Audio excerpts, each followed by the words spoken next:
Здрасте, всем здравствуйте.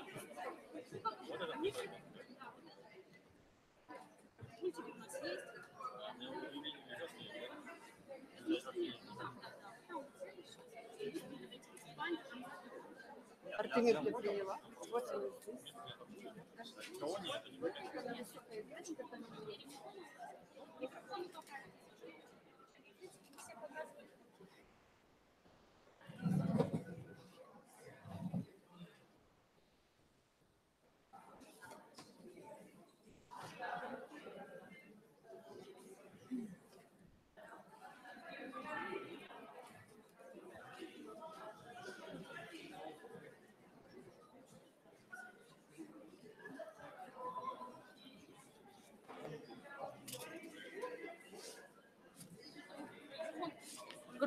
Он работает? Да. Сейчас даже сейчас. Ару? Работает. Ты мне пульт не дала. На кафедре всегда. Ага, и вторую. Перепись. Покажу.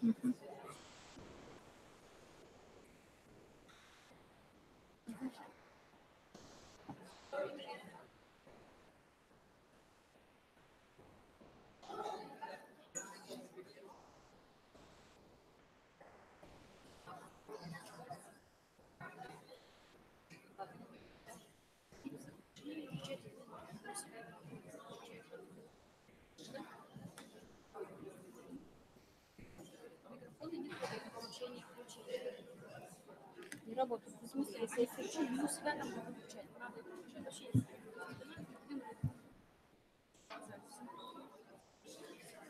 Если что, у нас тут будет сидеть с нас. Если что, здесь вот там подпишем. Потому что мы оттуда не выберемся.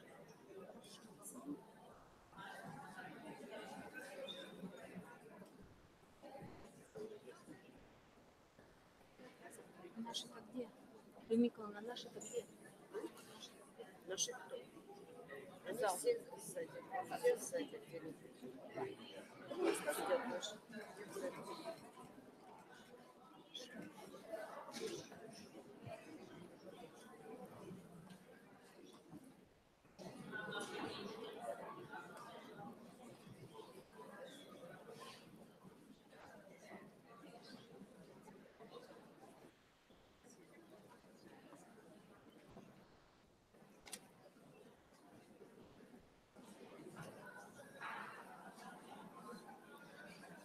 Все, начинаем, да?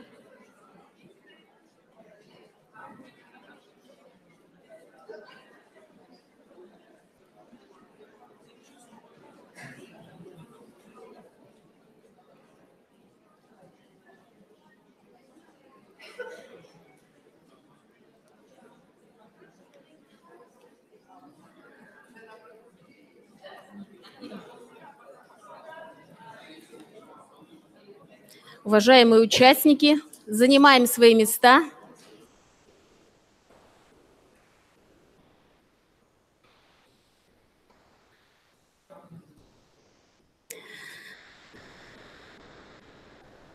Здравствуйте, дорогие участники очень серьезного собрания сегодняшнего. Уважаемые члены правительства Республики Коми, уважаемые руководители, приехавшие из других регионов, уважаемые делегаты, представители библиотек, уважаемые коллеги, гости, кто пришли на наше мероприятие. Вот мы вам сейчас покажем материалы и информацию регистрации. Пожалуйста, данные последние, которые мы имеем.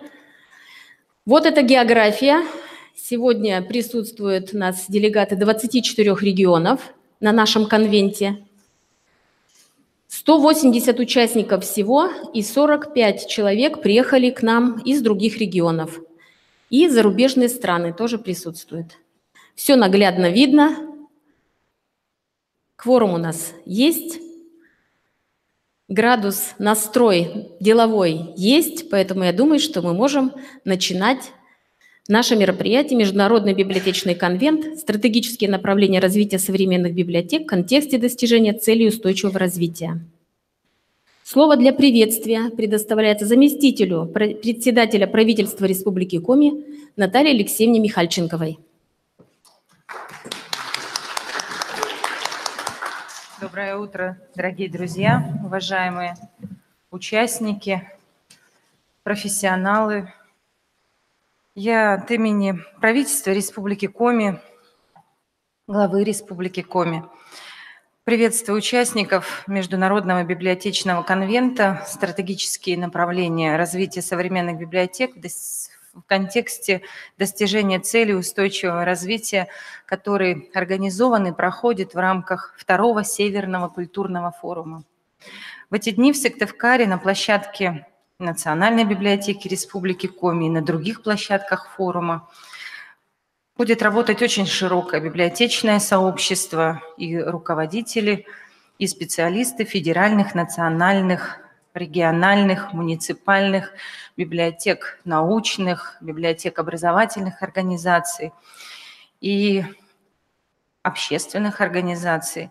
И это не только 24 региона России, представленные профессионалами библиотечного сообщества, это, конечно, и представители зарубежных стран. Мы рады приветствовать здесь вас, участников Международного библиотечного конвента, потому как направление и опыт, а главное, успешные практики организации библиотечного дела за рубежом и во исполнении международных стандартов Федерации библиотечной ассоциации и учреждений и других международных практик и успешных внедренческих результатов международных стандартов, конечно, свидетельствует о том, что Россия еще не в начале, но где-то сформировав устойчивую базу библиотечного дела и федеральным законодательством, и принятыми соответствующими документами стратегического планирования и развития библиотечной системы, прежде всего, конечно, стремится к успешным, зарекомендовавшим себя, востребованным, а главное, современным, потому как в соответствии с нашим законом о библиотечном деле библиотека является, во-первых, информационным, во-вторых, культурным, а в-третьих, просветительским учреждением или структурным подразделением. А потому происходящие изменения и в сфере информационных технологий и цифровизации, и в развитии культуры, и, конечно, новые задачи, которые стоят как просветительские и являются все три национальными целями и стратегическими приоритетами, в том числе озвученными президентом России в 204-м указе о национальных целях и стратегических приоритетах, а также реализуемых приоритетных национальных проектах и в сфере культуры, и в сфере образования, и в сфере цифровой экономики, конечно, ставят перед всеми регионами, всеми уровнями власти абсолютно новые задачи. И та основа, которая создана, сформированной библиотечной системой и на федеральном, и на региональном уровне, в том числе в Республике Коми, позволяет нам всем вместе, профессионалам самых разных направлений и сфер деятельности, идти вперед и достигать эти стратегические цели. Круг вопросов, который будет представлен в рамках конвента и на площадках форума, весьма актуален.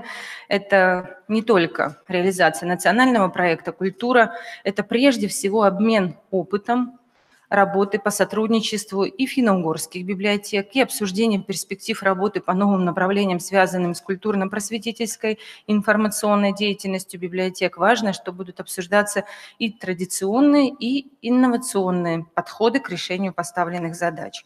Такие масштабные мероприятия позволяют, конечно, обмениваться опытом, находить эффективные подходы. И на территории Республики Коми только функционирует сеть более 820 организаций библиотечной, осуществляющих библиотечную деятельность в соответствии с статьей 4 Закона о библиотечном деле. Поэтому мы понимаем, что В сфере культуры и деятельности муниципальных библиотек разработан стандарт модельной библиотеки нового типа в Республике Коми, соответствующий дизайн-проект, брендбук и другие требования к стандартизованной деятельности учреждений будут сегодня представлены как практика работы в Республике Коми. Мы завершили прошлый год как год культуры в Республике Коми, и, конечно, он создавал и по-новому трансформировал направление всех основ государственной и культурной политики по всем направлениям культурной жизни регионов, в том числе в сфере библиотечного дела и его развития. Мы видим, что библиотека сегодня – это развивающаяся, модернизирующаяся сеть пространств, востребованных у, прежде всего, нашего населения, современной молодежи и лиц золотого и серебряного возраста, как мы их называем. Поэтому мы очень хотели бы, чтобы итогом данной дискуссии стали, во-первых, понятные системные практики работы в условиях новых стратегических задач и нормативно-правового регулирования в каждом из регионов, представленных сегодня здесь на площадках нашего библиотечного конвента и культурного форума, а также в деятельности конкретной организации были понятны новые стратегические вызовы, а как результат подготовлены и обновлены программы развития каждого учреждения в контексте тех инструментов поддержки, которые сегодня предоставляются национальными проектами и другими бюджетными и небюджетными. Это очень большое внимание Фонда президентских грантов уделяется развитию библиотек. Поэтому мы бы хотели, конечно, чтобы профессионалы, обменивавшиеся мнением сегодня, покинули наш конвент, во-первых, вдохновленные, во-вторых, с пониманием, как нужно и можно сегодня достигать успеха в развитии библиотечного дела. В-третьих, понятно, за счет каких ресурсов, потому что они сегодня есть, и государственная, и негосударственная поддержка, оказываемая этой сфере деятельности. Ну и, конечно, север, наша республика – это гостеприимный край, где интеллектуальный потенциал и исторический, и практически является, конечно, главным институтом развития. Я желаю успехов в работе конвента, я желаю успехов в вашей деятельности и, конечно, приветствую вас и поздравляю с открытием нашего библиотечного конвента. Спасибо большое за напутствие, Наталья Алексеевна. Слово для приветствия предоставляется Валерию Петровичу Маркову, члену Совета Федерации Федерального собрания Российской Федерации от Госсовета Республики Коми.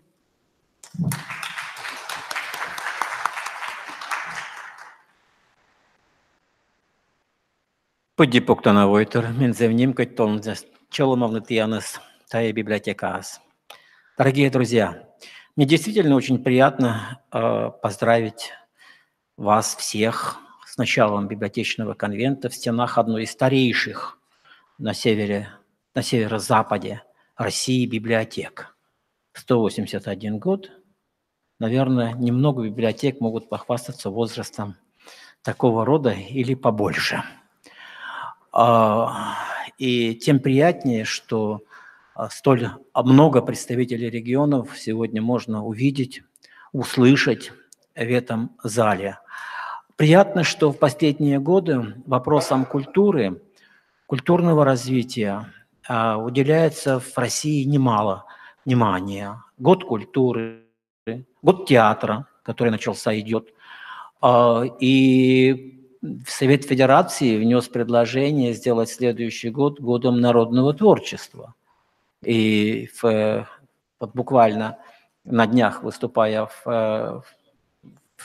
Валентина Ивановна в Совете Федерации, она это еще раз подчеркнула, и наш комитет, который я представляю, Комитет по науке, образованию и культуре Совета Федерации, дружно старается работать в том направлении, чтобы действительно следующий год был утвержден нашим президентом как год народного творчества. Тогда это получается такой друг за другом переходящие годы, посвященные именно вопросам культуры. Ну а в вопросах культуры без библиотек, без библиотечного дела очень сложно говорить, потому что книга являлась одним из основных элементов передачи культуры от поколения к поколению. Да, сегодняшний день делает очень непростые вызовы, и в том числе и в сфере библиотек, и информационные технологии, которые внедряются в нашу жизнь, в наше сознание, в наших детей, ну, еще не начиная вставать на ноги, которые знакомятся с первыми гаджетами, что не очень приветствуется, кстати, большинством психологов, но, тем не менее, заставляет, наверное, всех вас искать новые формы работы. И я хотел бы пожелать и от своего имени, от имени своих коллег успехов всем вам в вашем благородном деле. В передаче того культурного богатства, тех культурных знаний, которые выработало человечество за весь период своего развития. Именно через книгу ведь мы раньше узнавали, да и сейчас. Конечно, интернет дополняет, но интернет – это ведь тоже библиотеки, это тоже, скажем так, знакомство с книгами, знакомство с архивными материалами и так далее. То, что, скажем, делалось раньше в библиотеках, в архивах, теперь делается несколько на ином уровне, но все равно основная роль там принадлежит книге. Ну а сейчас я хотел не просто, скажем, поприветствовать, но так получилось, что есть возможность подарить нашей библиотеке одно издание, которое, я думаю, что мало кто еще из вас видел и слышал.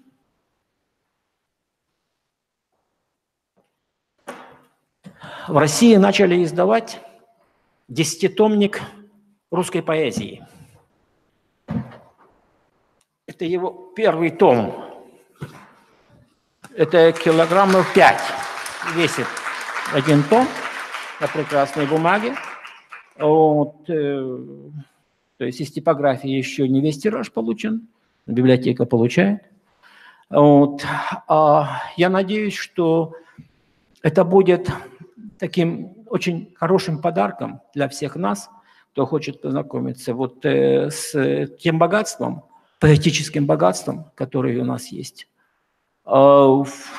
Первый том – это первые века, которые можно, скажем так, было обработать и найти. Это не есть, что это сборник всех, скажем, произведений поэтических.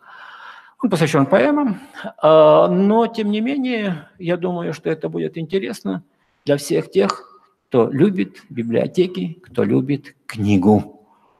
Второй том будет на следующей неделе уже на выходе из типографии. Вот. А дальше уже как получится издание, которое делается на основе благотворительности.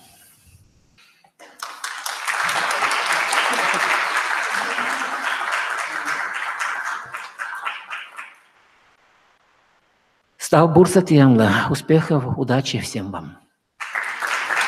Спасибо большое, Валерий Петрович. Слово для приветствия предоставляется министру культуры, туризма и архивного дела Республики Коми Емельянову Сергею Витальевичу. Так уж у нас заведено, коллеги, сначала бурные речи, потом, конечно же, не менее бурная работа. Мы уверены и нисколько не сомневаемся, что сегодняшний Северный культурный форум в первую очередь и, конечно же, Международный библиотечный конвент, как неотъемлемая составляющая Северного культурного форума, принесет свои плоды, особенно, конечно же, в контексте того, какие глобальные большие изменения ждут библиотечную сферу, библиотечную отрасль во всей нашей стране. Я думаю, что все более подробные моменты вы уже обсудите непосредственно с представителями Российской государственной библиотеки. Я знаю, что они только что приземлились 3 минуты назад в Сыктывкарском аэропорту. Благо, аэропорт у нас в центре, поэтому будут совсем скоро здесь, на нашей площадке. Я хочу сказать вам от себя лично, что мы с Национальной библиотекой очень старались, чтобы для каждого из вас ваш визит в Сыктывкар обернулся, конечно же, не только плодотворными решениями на благо нашей с вами деятельности, но и самыми позитивными и яркими впечатлениями от посещения Республики Коми. Я знаю, что площадка библиотечная, мы пытались, может быть, и пытались уместить ее в меньший по временному промежутку срок, но у нас этого не получилось, мы сделали ее еще шире. И единственная площадка, которая будет заседать в 4 захода по несколько часов, это библиотечная. И мы, конечно же, очень искренне рады такому большому вниманию со стороны сообщества к обсуждаемой теме.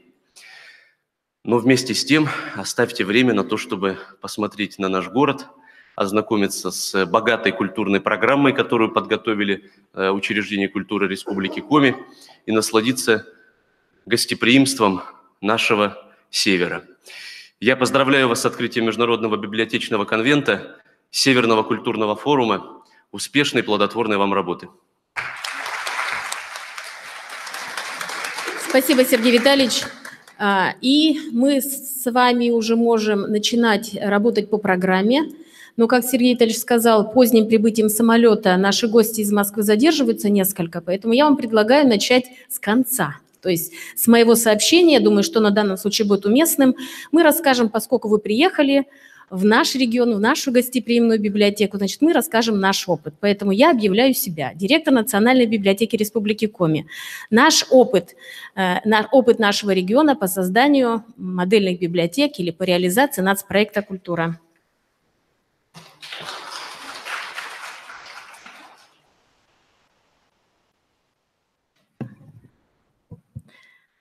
Вот на экране моя презентация. Я, прежде чем начать, хочу вам сказать о том, что вот буквально в конце года и в начале этого 2019 года по России буквально пронеслась информация с двумя такими фразами. Первая фраза: почему вы готовы, ваш регион, и почему 20 вашего региона. Вот я сейчас расскажу историю, мы все с вами любим историю, как сказки с детства. Я расскажу историю, все будет понятно, почему мы готовы и почему 20 нашего региона. Вот очень короткая информация, статистика, просто один слайд. Это наши библиотеки, карта нашей республики.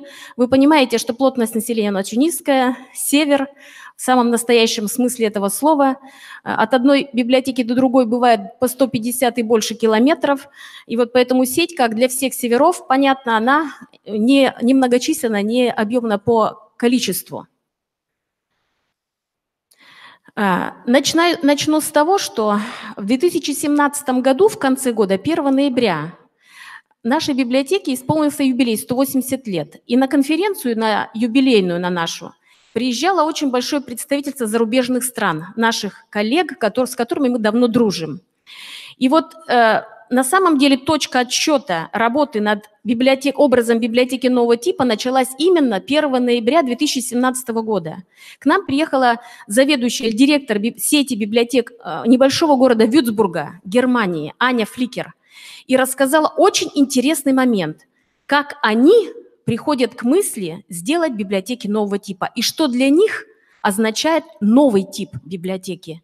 И вот здесь я должна пометить, что вообще в России у нас есть какая-то такая какая-то устойчивая печальная традиция. Может, традиция печальная, но именно опыт такой, когда мы часто, профессиональное общество, решаем за наших потребителей, какая библиотека нового типа может быть, да, воспринята населением. Это мы решаем. И практически всегда инициативы идут сверху, с профессионального сообщества. В этом есть очень большой изъян, потому что, как все профессионалы, мы всегда обладаем некой инерцией мышления, да? Так вот, библиотеки Германии определились с новыми библиотеками от населения. Вот просто меня поразил тот факт, как они начинали эту работу. Все коллеги, библиотекари этих 4 библиотек города Вюрцбурга вышли на улицу и стали опрашивать все население. Детей, взрослых, пожилых, не своих читателей, которые, как мы, как правило, всегда мониторим своих читателей, а именно за стены библиотеки. Люди вначале очень настороженно относились к этой ситуации, и было очень трудно установить контакт, но на самом деле они эту очень трудную работу провели. Работали не только библиотекари, работали архитекторы, которые должны были построить библиотеку нового типа. И вот люди стали говорить очень много вещей, видите, вот на стикеры, да, записывать, библиотекари записывали, что они хотели бы там иметь, как библиотеки. И вот они, видите, что люди пишут? Читать, учиться, встречаться, общаться и так дальше. Это написали, сформулировали люди, которые на улице, которые, может быть, и не приходят в библиотеку, но если бы это было, они бы туда с удовольствием пришли. И вот на основе вот этих всех мониторингов, которые они провели в течение нескольких месяцев с населением города, они определили такую некую модель, построили. Не сами придумали, а они попытались помоделировать вот это мнение жителей, и так у них примерно получилось.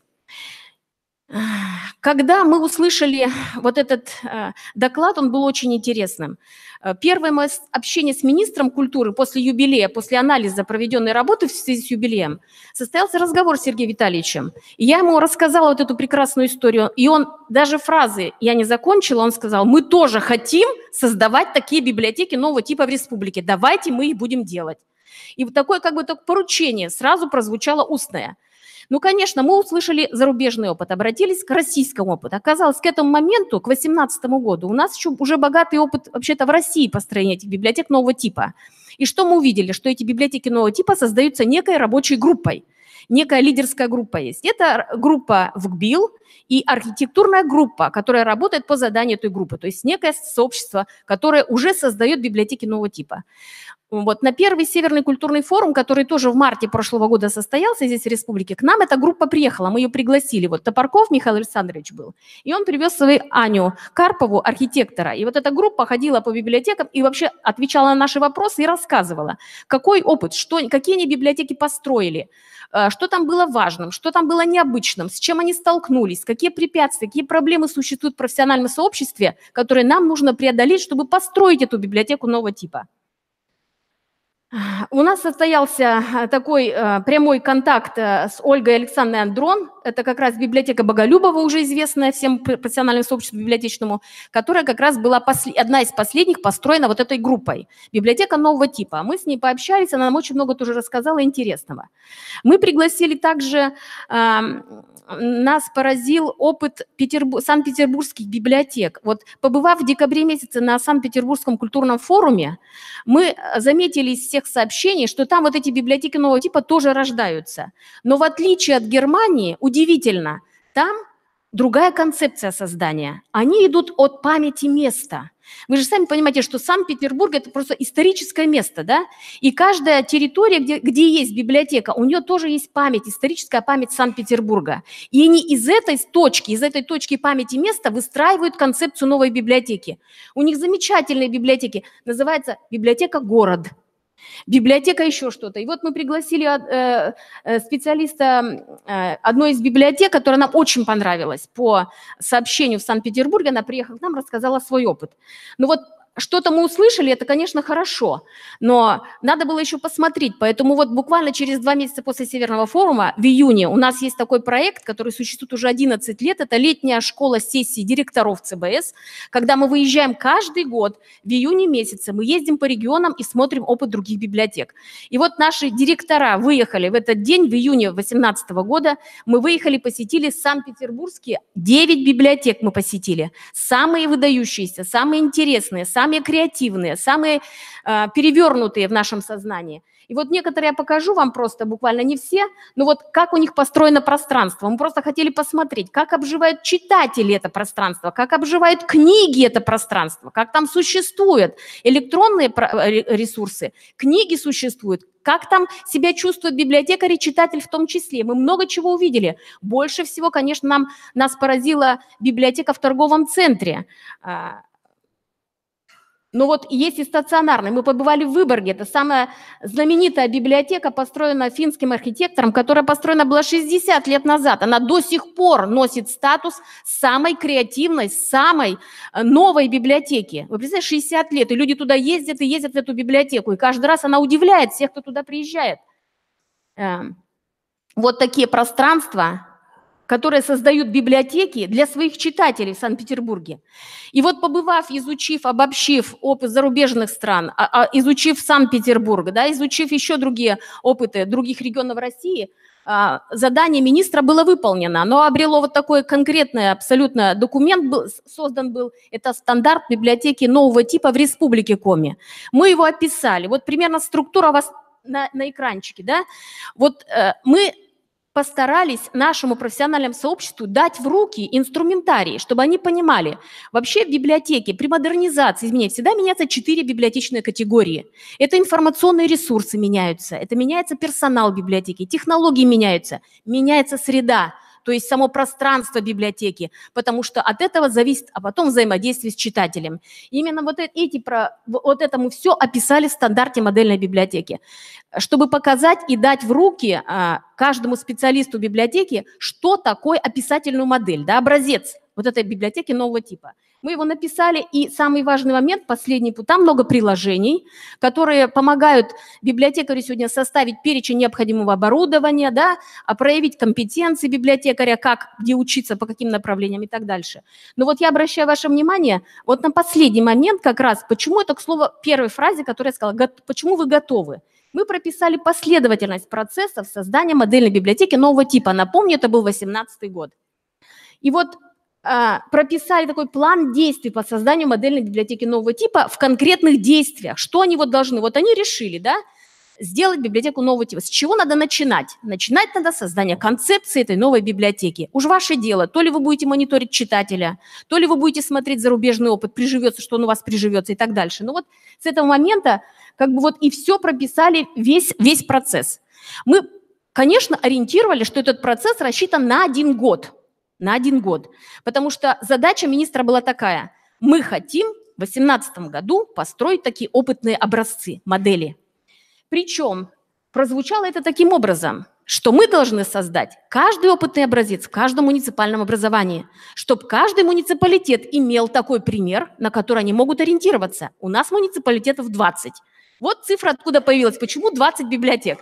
Потому что мы рекомендовали, просили каждому муниципалитету задуматься, создать такой один образец. Для них же, для того, чтобы запустить, потом поиметь практику и запустить производство у себя. Да? Чтобы увидеть, что библиотека нового типа, она может совсем демонстрировать другие возможности. Понимаете, прежде всего для читателей.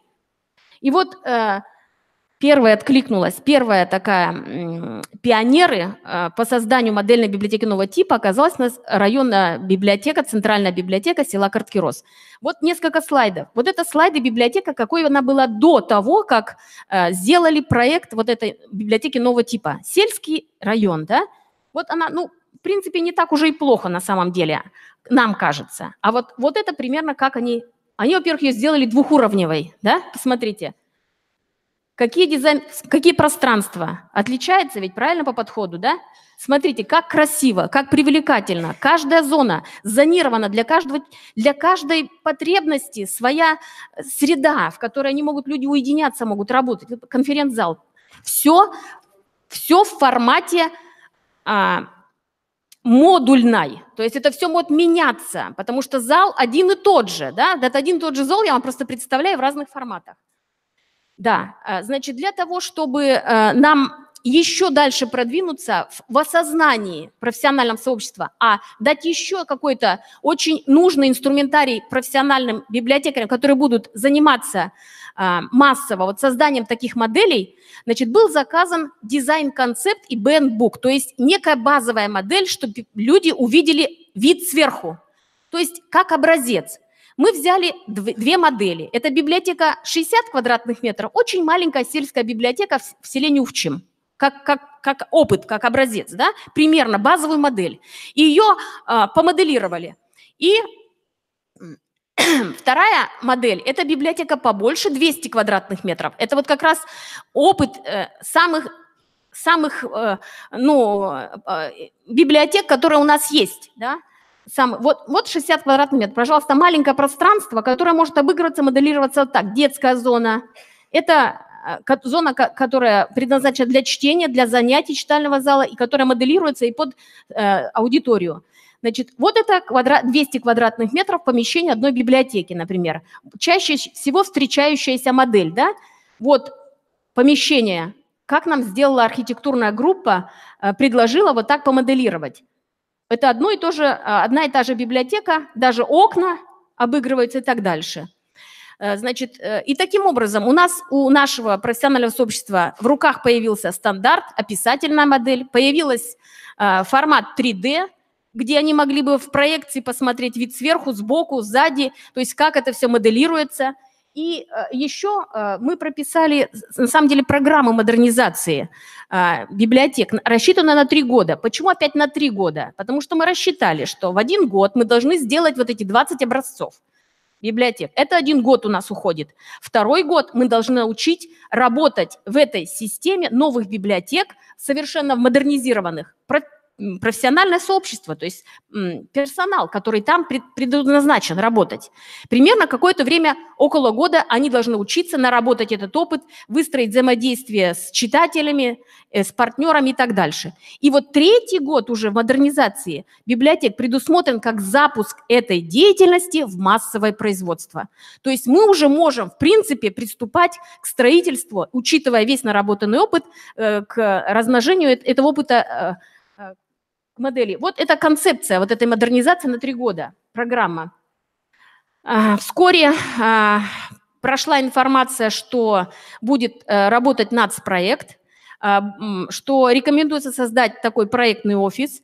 Вот приказ министерства был издан о том, что проектный офис создан, региональный проектный офис. Библиотека несколькими людьми вошла в состав проектного офиса, и началась работа, собственно, проектного офиса. То есть мы поняли, что мы можем даже не по собственной инициативе эти 20 образцов делать, но мы можем с помощью федерации, как раз получилось, что к месту, вся наша подготовка, она оказалась к месту. И вот из модельного стандарта план действий по созданию, он превратился в дорожную карту.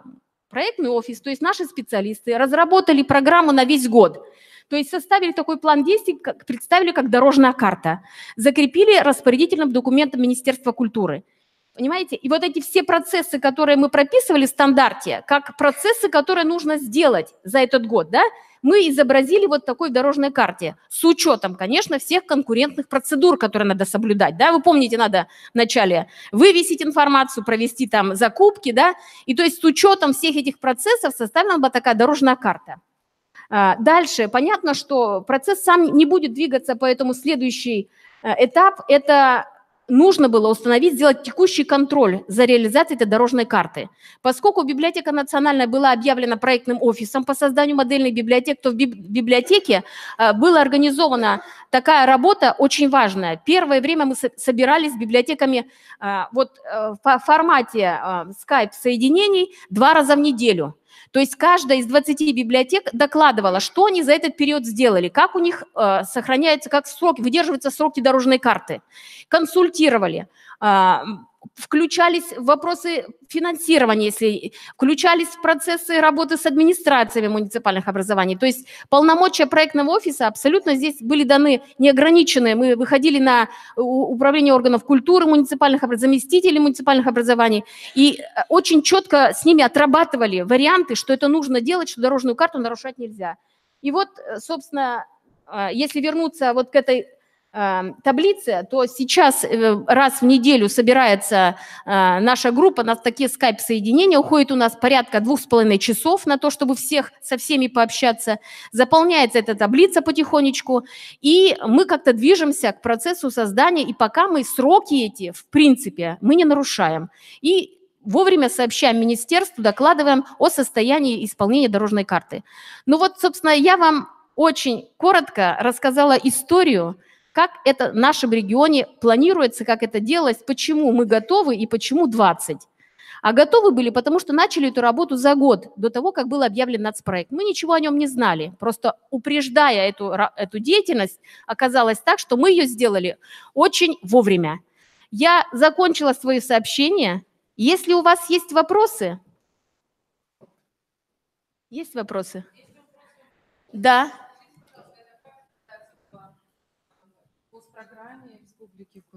Да. Ну вот смотрите, все понятно, да, ваша методическая Да. работа прекрасно Да. построена, и Да. все мы, в общем, делаем примерно Да. что-то подобное. Да.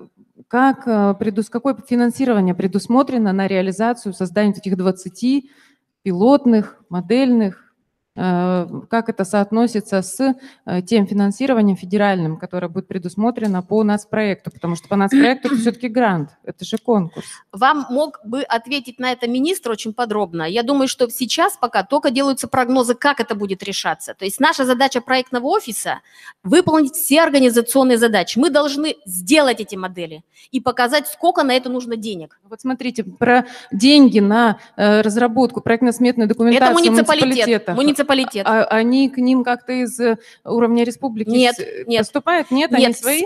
Нет. Значит, 3 уровня финансирования. Первое – полностью материальную базу, подготовку, документы готовит муниципалитет. Это его полномочия, это его библиотеки. Субъект определил определенную часть, я не знаю, Наталья Алексеевна, можно озвучивать, нет? 20 миллионов рублей, ну, поскольку звучало 20, да, прозвучало, субъект дает 20 миллионов рублей, но они приколочены тоже назначением, это только на капитальный ремонт. Значит, там библиотека, где нужен капитальный ремонт, по определенной методике эти 20 миллионов будут распределены. Они будут, там есть методика, которая комиссионно будет рассматриваться. Вначале базовая часть по квадратным метрам, потом будет добавляться от сложности капитального ремонта и затрат и так дальше. Эти деньги пока еще не определены, потому что мы сейчас с библиотеками пока еще ПСД не выдали на гора. У нас сейчас работа по подготовке ПСД как раз завершается.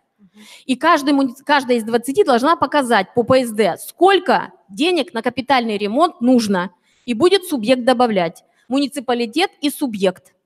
Вот это на капитальный ремонт. Все остальное, поскольку мы определили, что оборудование будет, и книги – это доля уже Российской Федерации.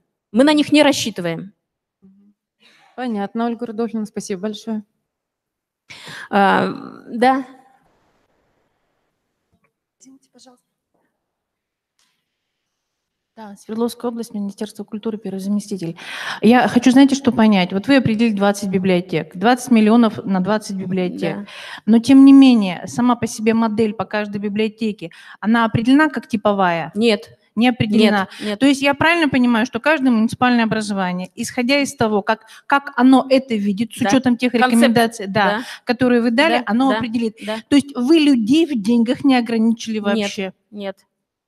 Задача была поставлена такая, нужно будет сделать библиотеку нового типа, самую современную, самую лучшую, самую красивую. То есть Задача была поставлена такая, да. Я правильно поняла, захотел муниципалитет 5 миллионов, 10, 20, там уже без верхней. Вот мне вот это хочется понимать. Нет, они там не захотел, там, значит, Так тогда каждая модель зарамлена как? Вот это хотелось бы понимать. Значит, у каждой библиотека, которая попала вот в этот перечень 20, она выбирает проектную группу.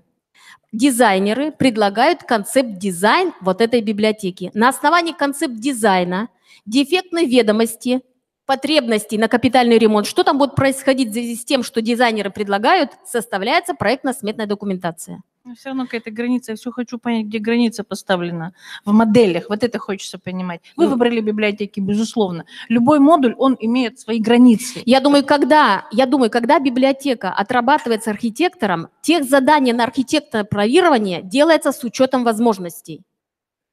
С учетом возможностей. Но это выбирает муниципалитет. Границ там нет. Если у них, они понимают, что они в пределах 5 миллионов могут капитальный ремонт провести, но это не сама модель даже. Это нужно привести библиотеку, материальную базу библиотеки в состоянии. Это не называется построить библиотеку нового типа. Они тратят, собственно, только на дизайн-концепт и на капитальный ремонт. Я поняла, вы еще будете определяться с этим. По границам еще будут определяться. Но это не задача ни проектного офиса, ни министра. Это муниципалитет определяет. Хорошо, ладно, я поняла. Министр определяет муниципалитет. У нас...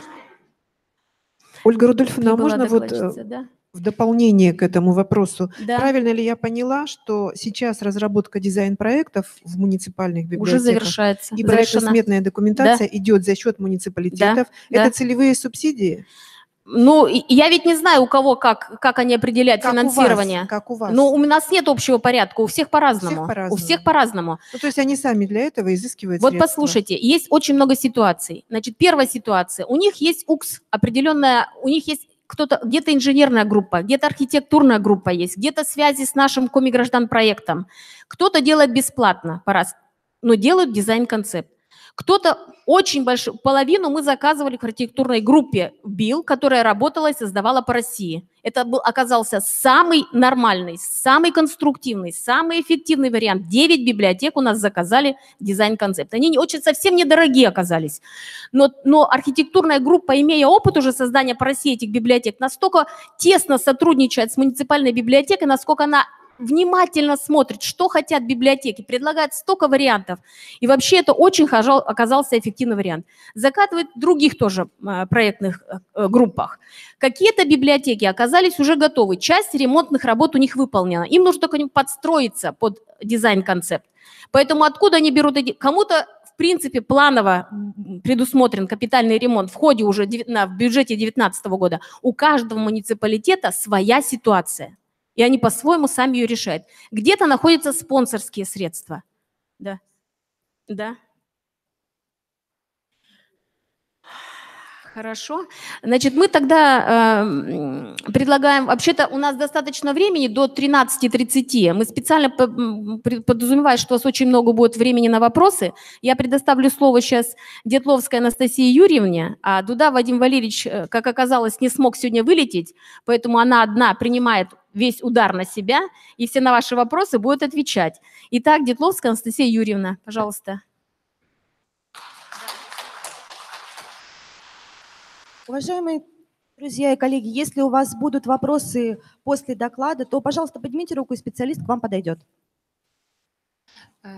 Коллеги, добрый день. Очень рада вас видеть. Прежде всего, хотела бы передать вам всем огромный привет от Дуда Вадима Валерьевича. Он просил с большим сожалением констатировать, что да, вот он не смог приехать по причинам, связанным со здоровьем, но он хотел отметить, что большую благодарность, на самом деле, организаторам данного мероприятия, потому что оно действительно имеет огромное значение для всего нашего национального проекта. Вот такой практический обмен опытом, это действительно очень ценно и очень важно. Это всегда дает такой большой толчок нашей с вами общей работе. Поэтому спасибо большое организатору Ольгу Рудольфовну, представители правительства, за данное мероприятие.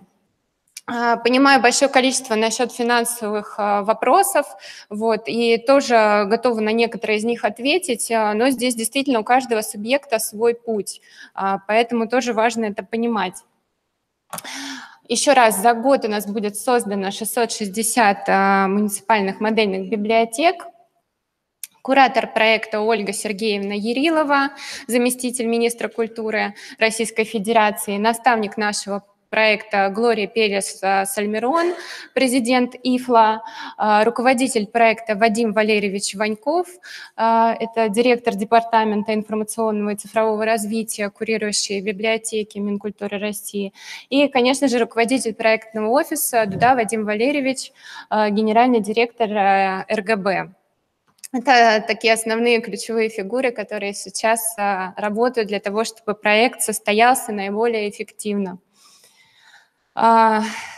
Пару слов, собственно, о том, что действительно была пилотная стадия проекта. Вы все знаете, что в регионах проходила модернизация муниципальных библиотек согласно модельного стандарта. Хотелось бы отметить, что здесь было очень много параллельных и успешных проектов. Одно из направлений реализовывалось библиотека иностранной литературы. Именно наша команда этим занималась. По поручению Владимира Ростиславовича Мединского было модернизировано 5 библиотек, благодаря чему мы смогли накопить некий опыт, который позволяет действительно утверждать, что модернизация библиотеки является ключевым моментом для привлечения новой аудитории и дает возможности сделать библиотеку востребованной и сделать ее действительно, как мы любим говорить, третьим местом для местного населения. При этом хотела бы отметить, что есть очень хороший опыт и в других регионах.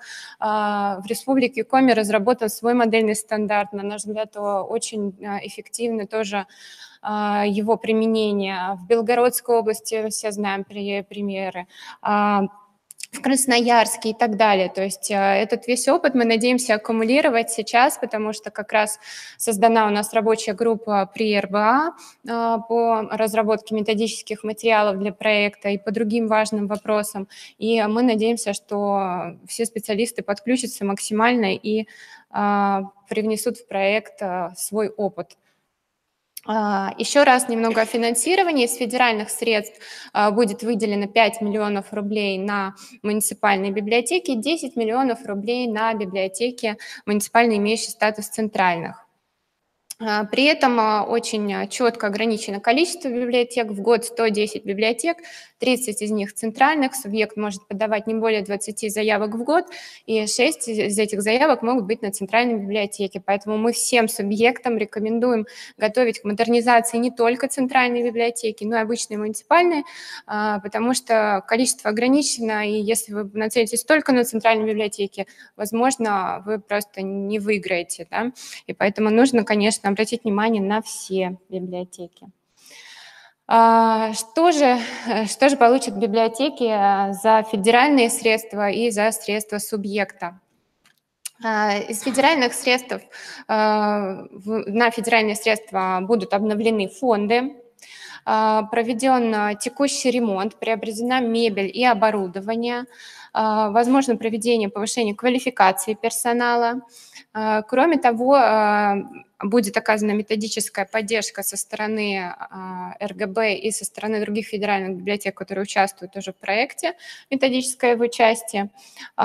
И также средства можно потратить на ИТ-сервисы, контент, при этом обязательно подключение к НЭП для всех модельных библиотек. НЭП предоставляется бесплатно, в данной ситуации важен только интернет и, собственно, оборудование.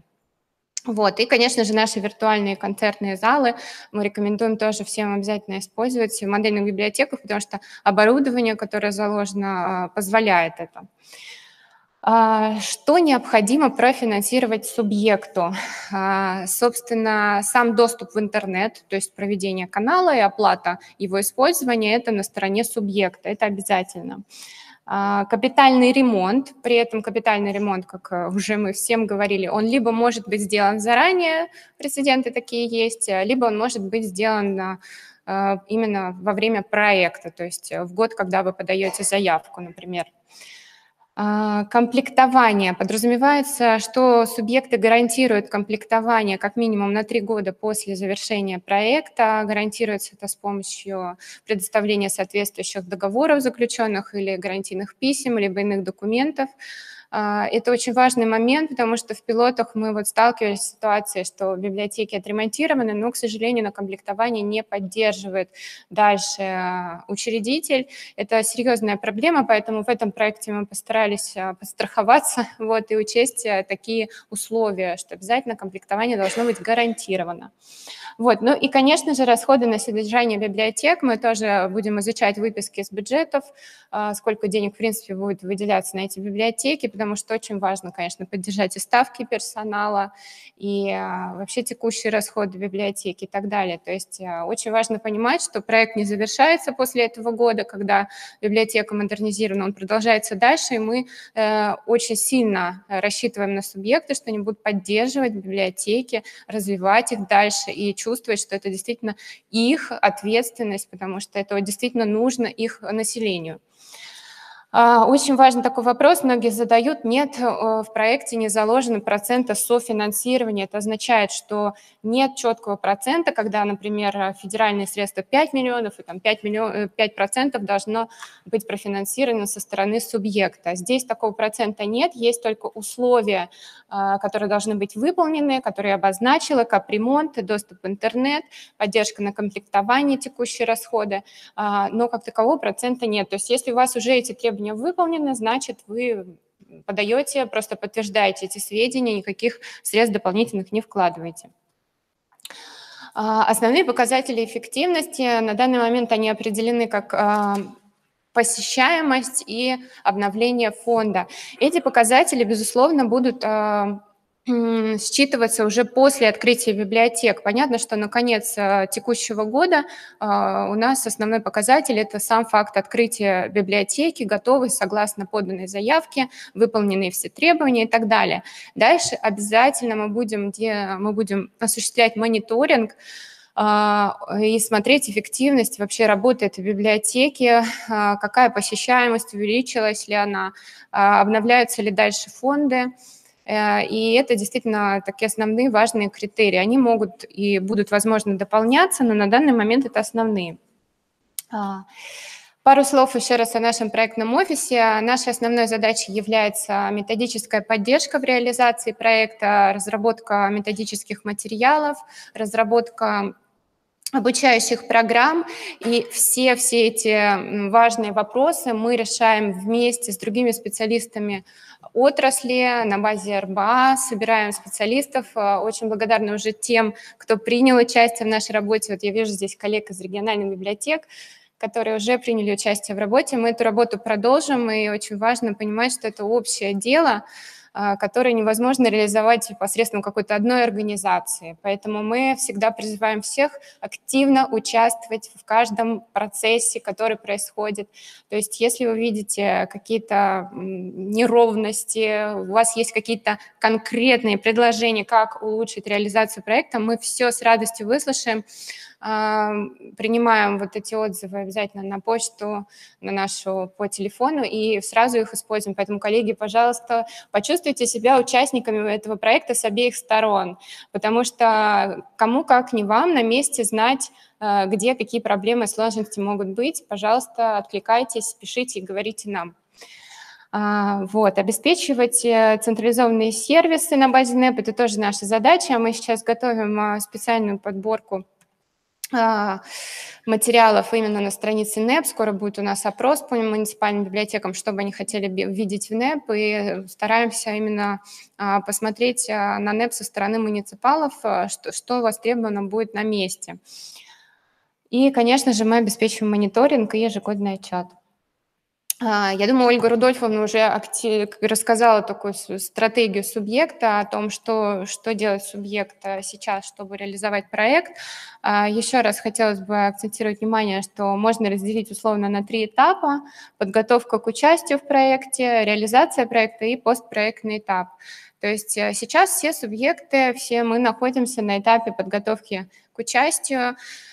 Все присылают активно анкеты нам на почту. Анкеты эти подготовлены специально как раз с той целью, чтобы понять, на какой стадии находится каждый субъект, да, готовы ли вы к участию. Хотелось бы отметить, что мы сейчас все с вами в такой боевой должны быть готовности, потому что ожидается все-таки в ближайшее время подписание нашего постановления, правил участия в конкурсе, и после этого будет очень быстрый конкурс. Вот сейчас по виртуальным концертным залам подписано постановление, и на конкурс у Минкультуры 2 недели. Поэтому мы понимаем, что сроки будут на этот год очень такие экстремальные, я бы назвала, вот, и нам нужно быть, конечно, максимально готовыми, готовить уже и печатные варианты заявок, смотреть на сайт, у нас в разделе реализации проекта выложен набор документов, которые, скорее всего, потребуются, потому что в постановлении, конечно, могут быть изменения на уровне правительства, но, тем не менее, это основные документы, скорее всего, которые будут нужны, все это на сайте есть, пожалуйста, готовьтесь активно, чтобы быстро, оперативно представить заявки и успеть в срок. Первый год у нас с вами самый сложный, поэтому вот это такая у нас сейчас ситуация. Дальше, я думаю, будет все проще, потому что на 2020 год планируется конкурс проводить в 2019, там будет больше у нас с вами времени на подготовку. Вот, собственно, на момент реализации проекта немножечко об этом. Еще раз акцентирую внимание на то, что заявку подает высший орган исполнительной власти субъекта, подписывает руководитель, соответственно, губернатор, и это очень важно. Так, собственно, это важное условие для всех национальных проектов. Ответственность лежит на субъекте, не на проектном офисе, не на библиотеке муниципальной, а именно на субъекте. Поэтому все заявки предоставляет субъект, и дальше соглашение заключается именно с субъектом, деньги Минкультуры России переводят на счет субъекта, и дальше уже происходит распределение по библиотекам, по муниципалитетам. Вот. Что же будет происходить дальше? Деньги придут, вот, мы дальше будем очень быстро осуществлять наши конкурсные процедуры, Вот, и мы, собственно, будем проходить этот путь вместе с вами. Сейчас согласовываем программу, в которой будет проходить мониторинг. Скорее всего, она будет уже запущена в течение месяца. В этой программе будут все дорожные ваши карты, то есть вы прикладываете дорожные карты, да, там есть сроки по каждому этапу. Мы будем загружать их в систему и по каждому этапу вместе с вами работать. Прошел ли этап, в срок ли вы уложились, фото, видео, материалы о реализации этого этапа, акты и так далее, для того, чтобы быть уверенными, что все мы придем к финишной прямой 1 декабря вовремя с хорошим результатом. То есть нужно к этому готовиться. Ну и, собственно, наш финальный срок 1 декабря текущего года. То есть каждый год 1 декабря все 110 должны быть готовы. Это такой сложный срок. Все знают, насколько он сложен, поверьте, на всех уровнях, и тем не менее нужно его выполнить. Ну и постпроектный этап, на этом, конечно, наша с вами работа не заканчивается. Дальше будут проходить программы по обучению, будет происходить мониторинг результатов, а самое главное, мы надеемся, что будет активно происходить обмен опытом, и мы тоже работаем над тем, чтобы создать такую онлайн-среду и физическую среду, где специалисты будут максимально обмениваться мнениями. У нас уже много площадок, мы хотели это больше систематизировать для того, чтобы действительно опыт всех специалистов был доступен онлайн, и если у библиотекаря в городе Муравленко или в Ижевске интересные проекты, они бы могли оперативно этим поделиться с другими библиотекарями, и все бы могли использовать этот опыт. Еще раз подчеркиваю важность работы проектного офиса субъекта. Мы работаем именно с проектными офисами, меньше работаем напрямую с библиотеками, потому что информация должна собираться централизованно, поэтому, пожалуйста, активно в библиотеке обращайтесь к своим проектным офисам, что нужно конкретно для участия в вашем субъекте в этом проекте. Сейчас, конечно, разными путями происходит отбор библиотек в каждом субъекте, но мы планируем оставить это действительно на усмотрение субъекта, этот отбор, потому что очень много тонкостей и нюансов в том, как эту работу организовать. Поэтому все обращайтесь в свои проектные офисы, а мы готовы уже дальше помогать. Очень важно обратить внимание на список документов к заявке. Важный момент в том, что когда составлялся этот перечень, мы думали именно о том, что поможет реализовать проект. То есть если поступают такие отзывы, что невозможно это подготовить, но если вы не успеете это подготовить на момент заявки, вы просто не успеете реализовать этот проект, и это нужно понимать. То есть к 1 декабря вы не успеете. Проект зонирования библиотеки. Да, для чего он нужен? Он нужен вам, чтобы понимать, что вы будете делать, и нам тоже, чтобы понимать, что же вы будете делать в этой библиотеке. Очень многие спрашивают, нужен только план зонирования или уже целый дизайн-проект. Тут важный момент. Для заявки нужен только такой план сверху, план зонирования. Но для того, чтобы потом успеть реализовать этот проект, мы рекомендуем не останавливаться на этом плане зонирования, а дальше дорабатывать это как полноценный дизайн-проект. При этом расходы ложатся на субъект. Да, это определенные риски финансовые. С другой стороны, вы это делаете, понимая, что проект длится 6 лет.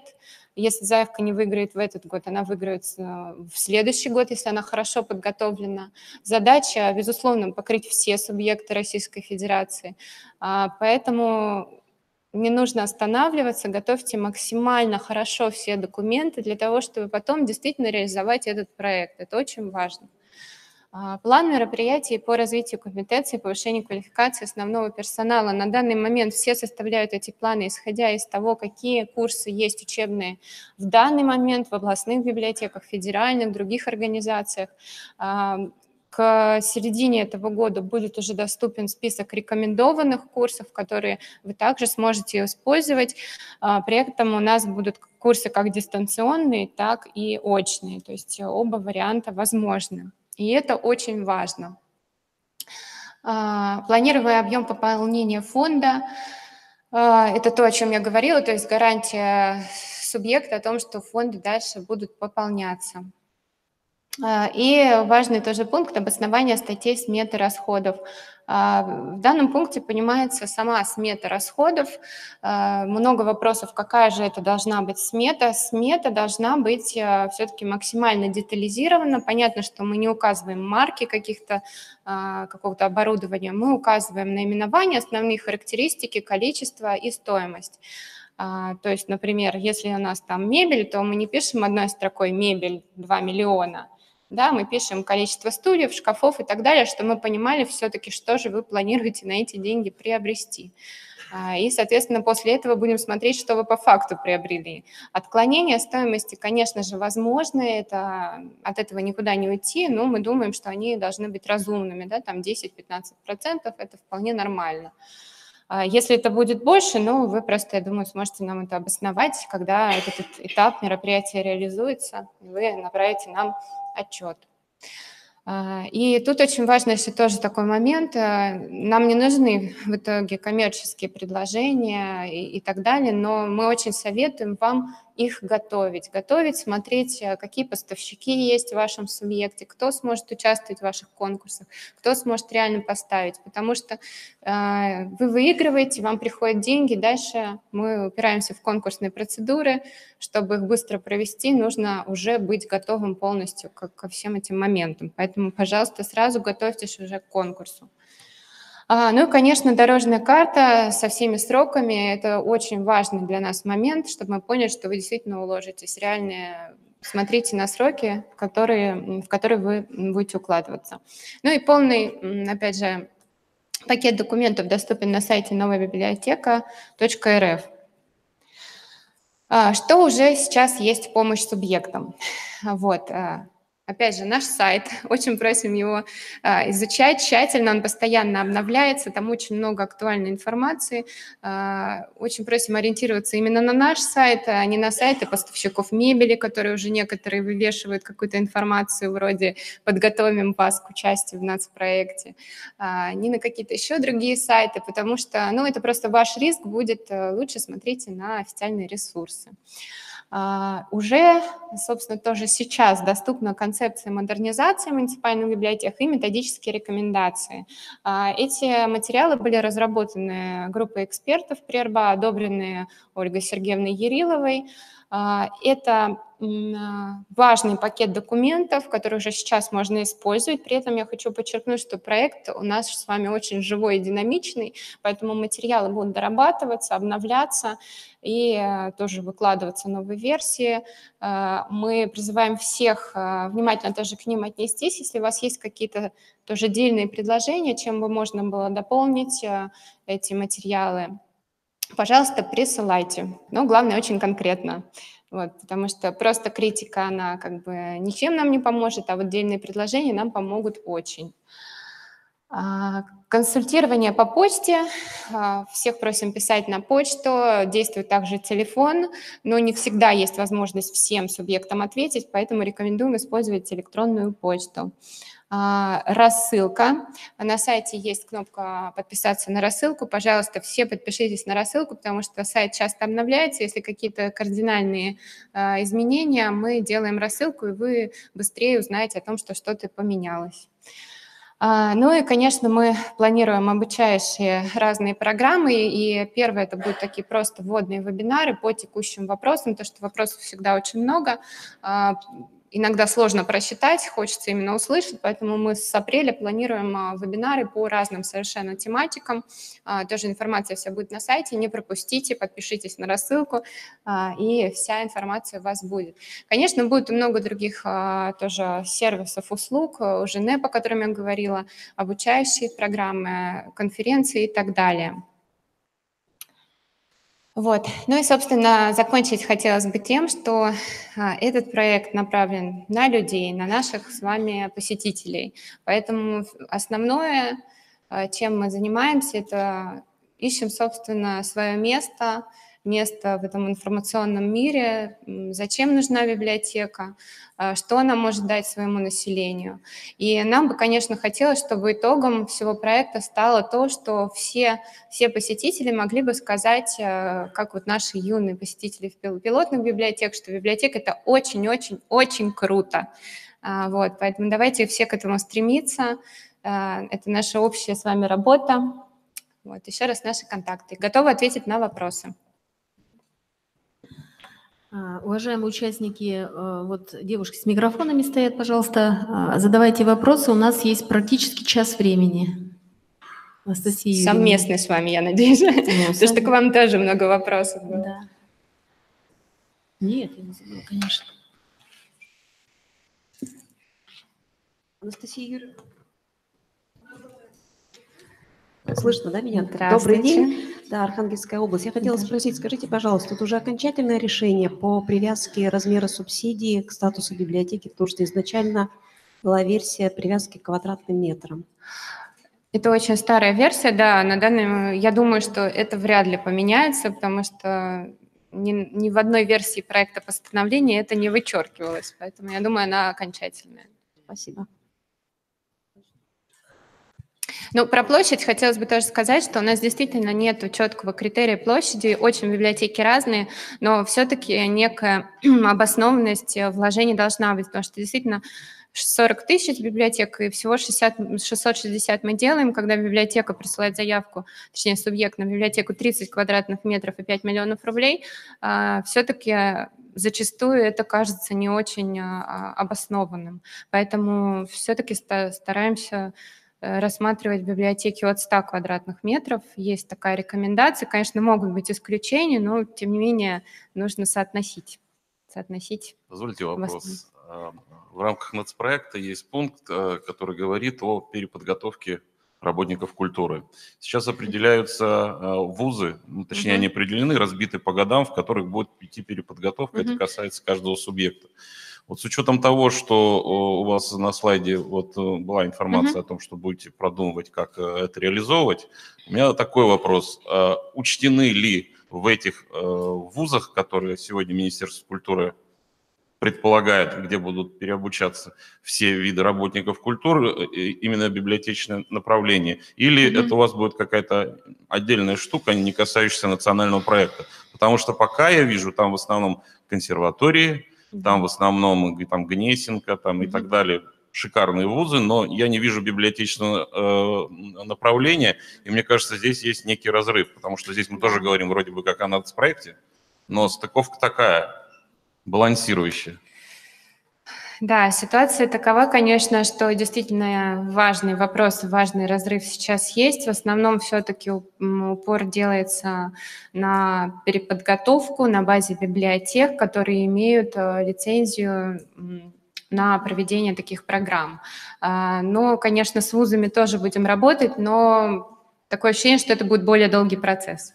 Вот, то есть это скорее не первый год. Если все-таки формат будет предполагать, что можно эти вузы либо расширить, либо переутвердить, мне кажется, вам нужно заявляться на уровень Ирилы Ольги Сергеевны о том, что нужно такой вуз вносить. Иначе у нас будет, понимаете, и внутри, я просто представляю субъект, директор департамента культуры Ямало-Ненецкого автономного округа, вы сегодня упоминали Муравленко.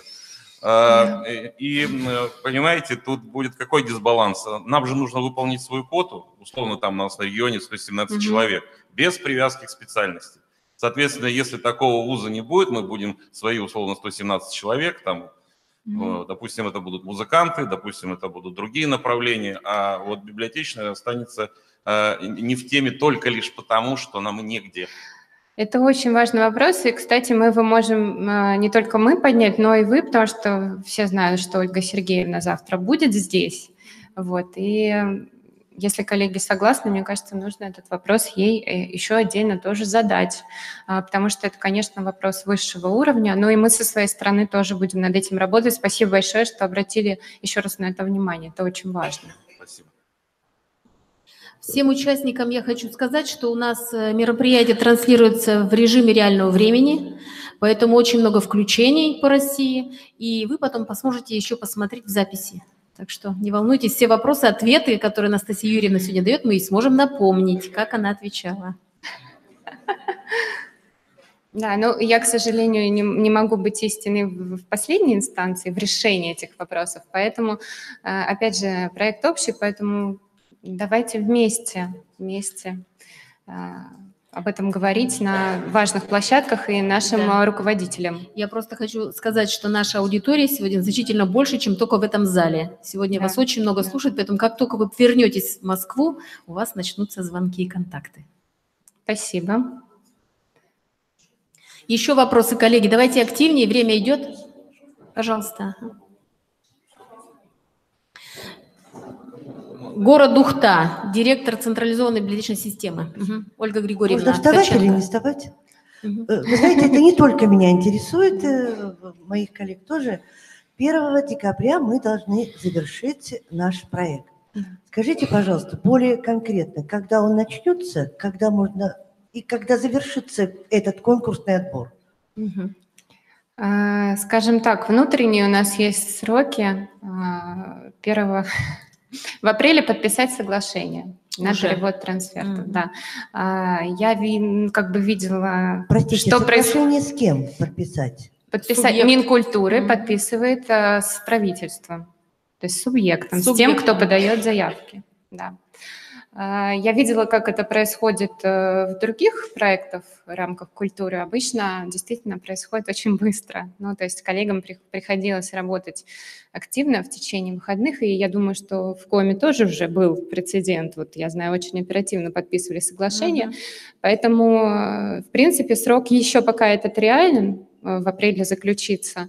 Но единственное, что нас держит, это наши правила. То есть вот как только они будут подписаны, сразу будет конкурс, и ожидается, что где-то 2 недели, наверное, на него будет, и после этого объявлены победители, и уже сразу соглашение, и дальше уже перевод денег в субъекты, скорее всего, займет там где-то месяц. То есть в апреле мы будем знать, победили мы или не победили, правильно? Мы все для этого делаем, да, чтобы так произошло. Еще вопросы? Василий Борисов, Республика Саха-Якутия. Вопрос такой по поводу капремонта. Да. Давайте представим, что его нет, нету капитального ремонта. Но здание новое, да, оно сдано в 2019 году, но начинки нет. Какой-нибудь шанс в этом случае есть или как бы он не немножко подходит? Двояко. Капитальный ремонт – это, собственно, приведение здания к исходным его характеристикам. То есть если это новое здание, капитальный ремонт там не требуется. Да, вы просто предоставляете заключение межведомственной комиссии, это может быть ваша внутренняя комиссия, где описываете состояние здания. В нашей анкете вы прикладываете фотографии, и мы видим, что у вас здание в хорошем состоянии. И отлично, но может принять участие в конкурсе. У нас есть такие уже заявки. Спасибо.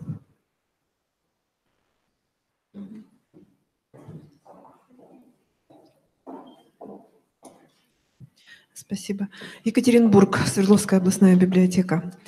Вот я понимаю, что постановления пока нет, но все равно вы, наверное, участвовали, да, в его разработке. То есть меня интересует сама конкурсная процедура.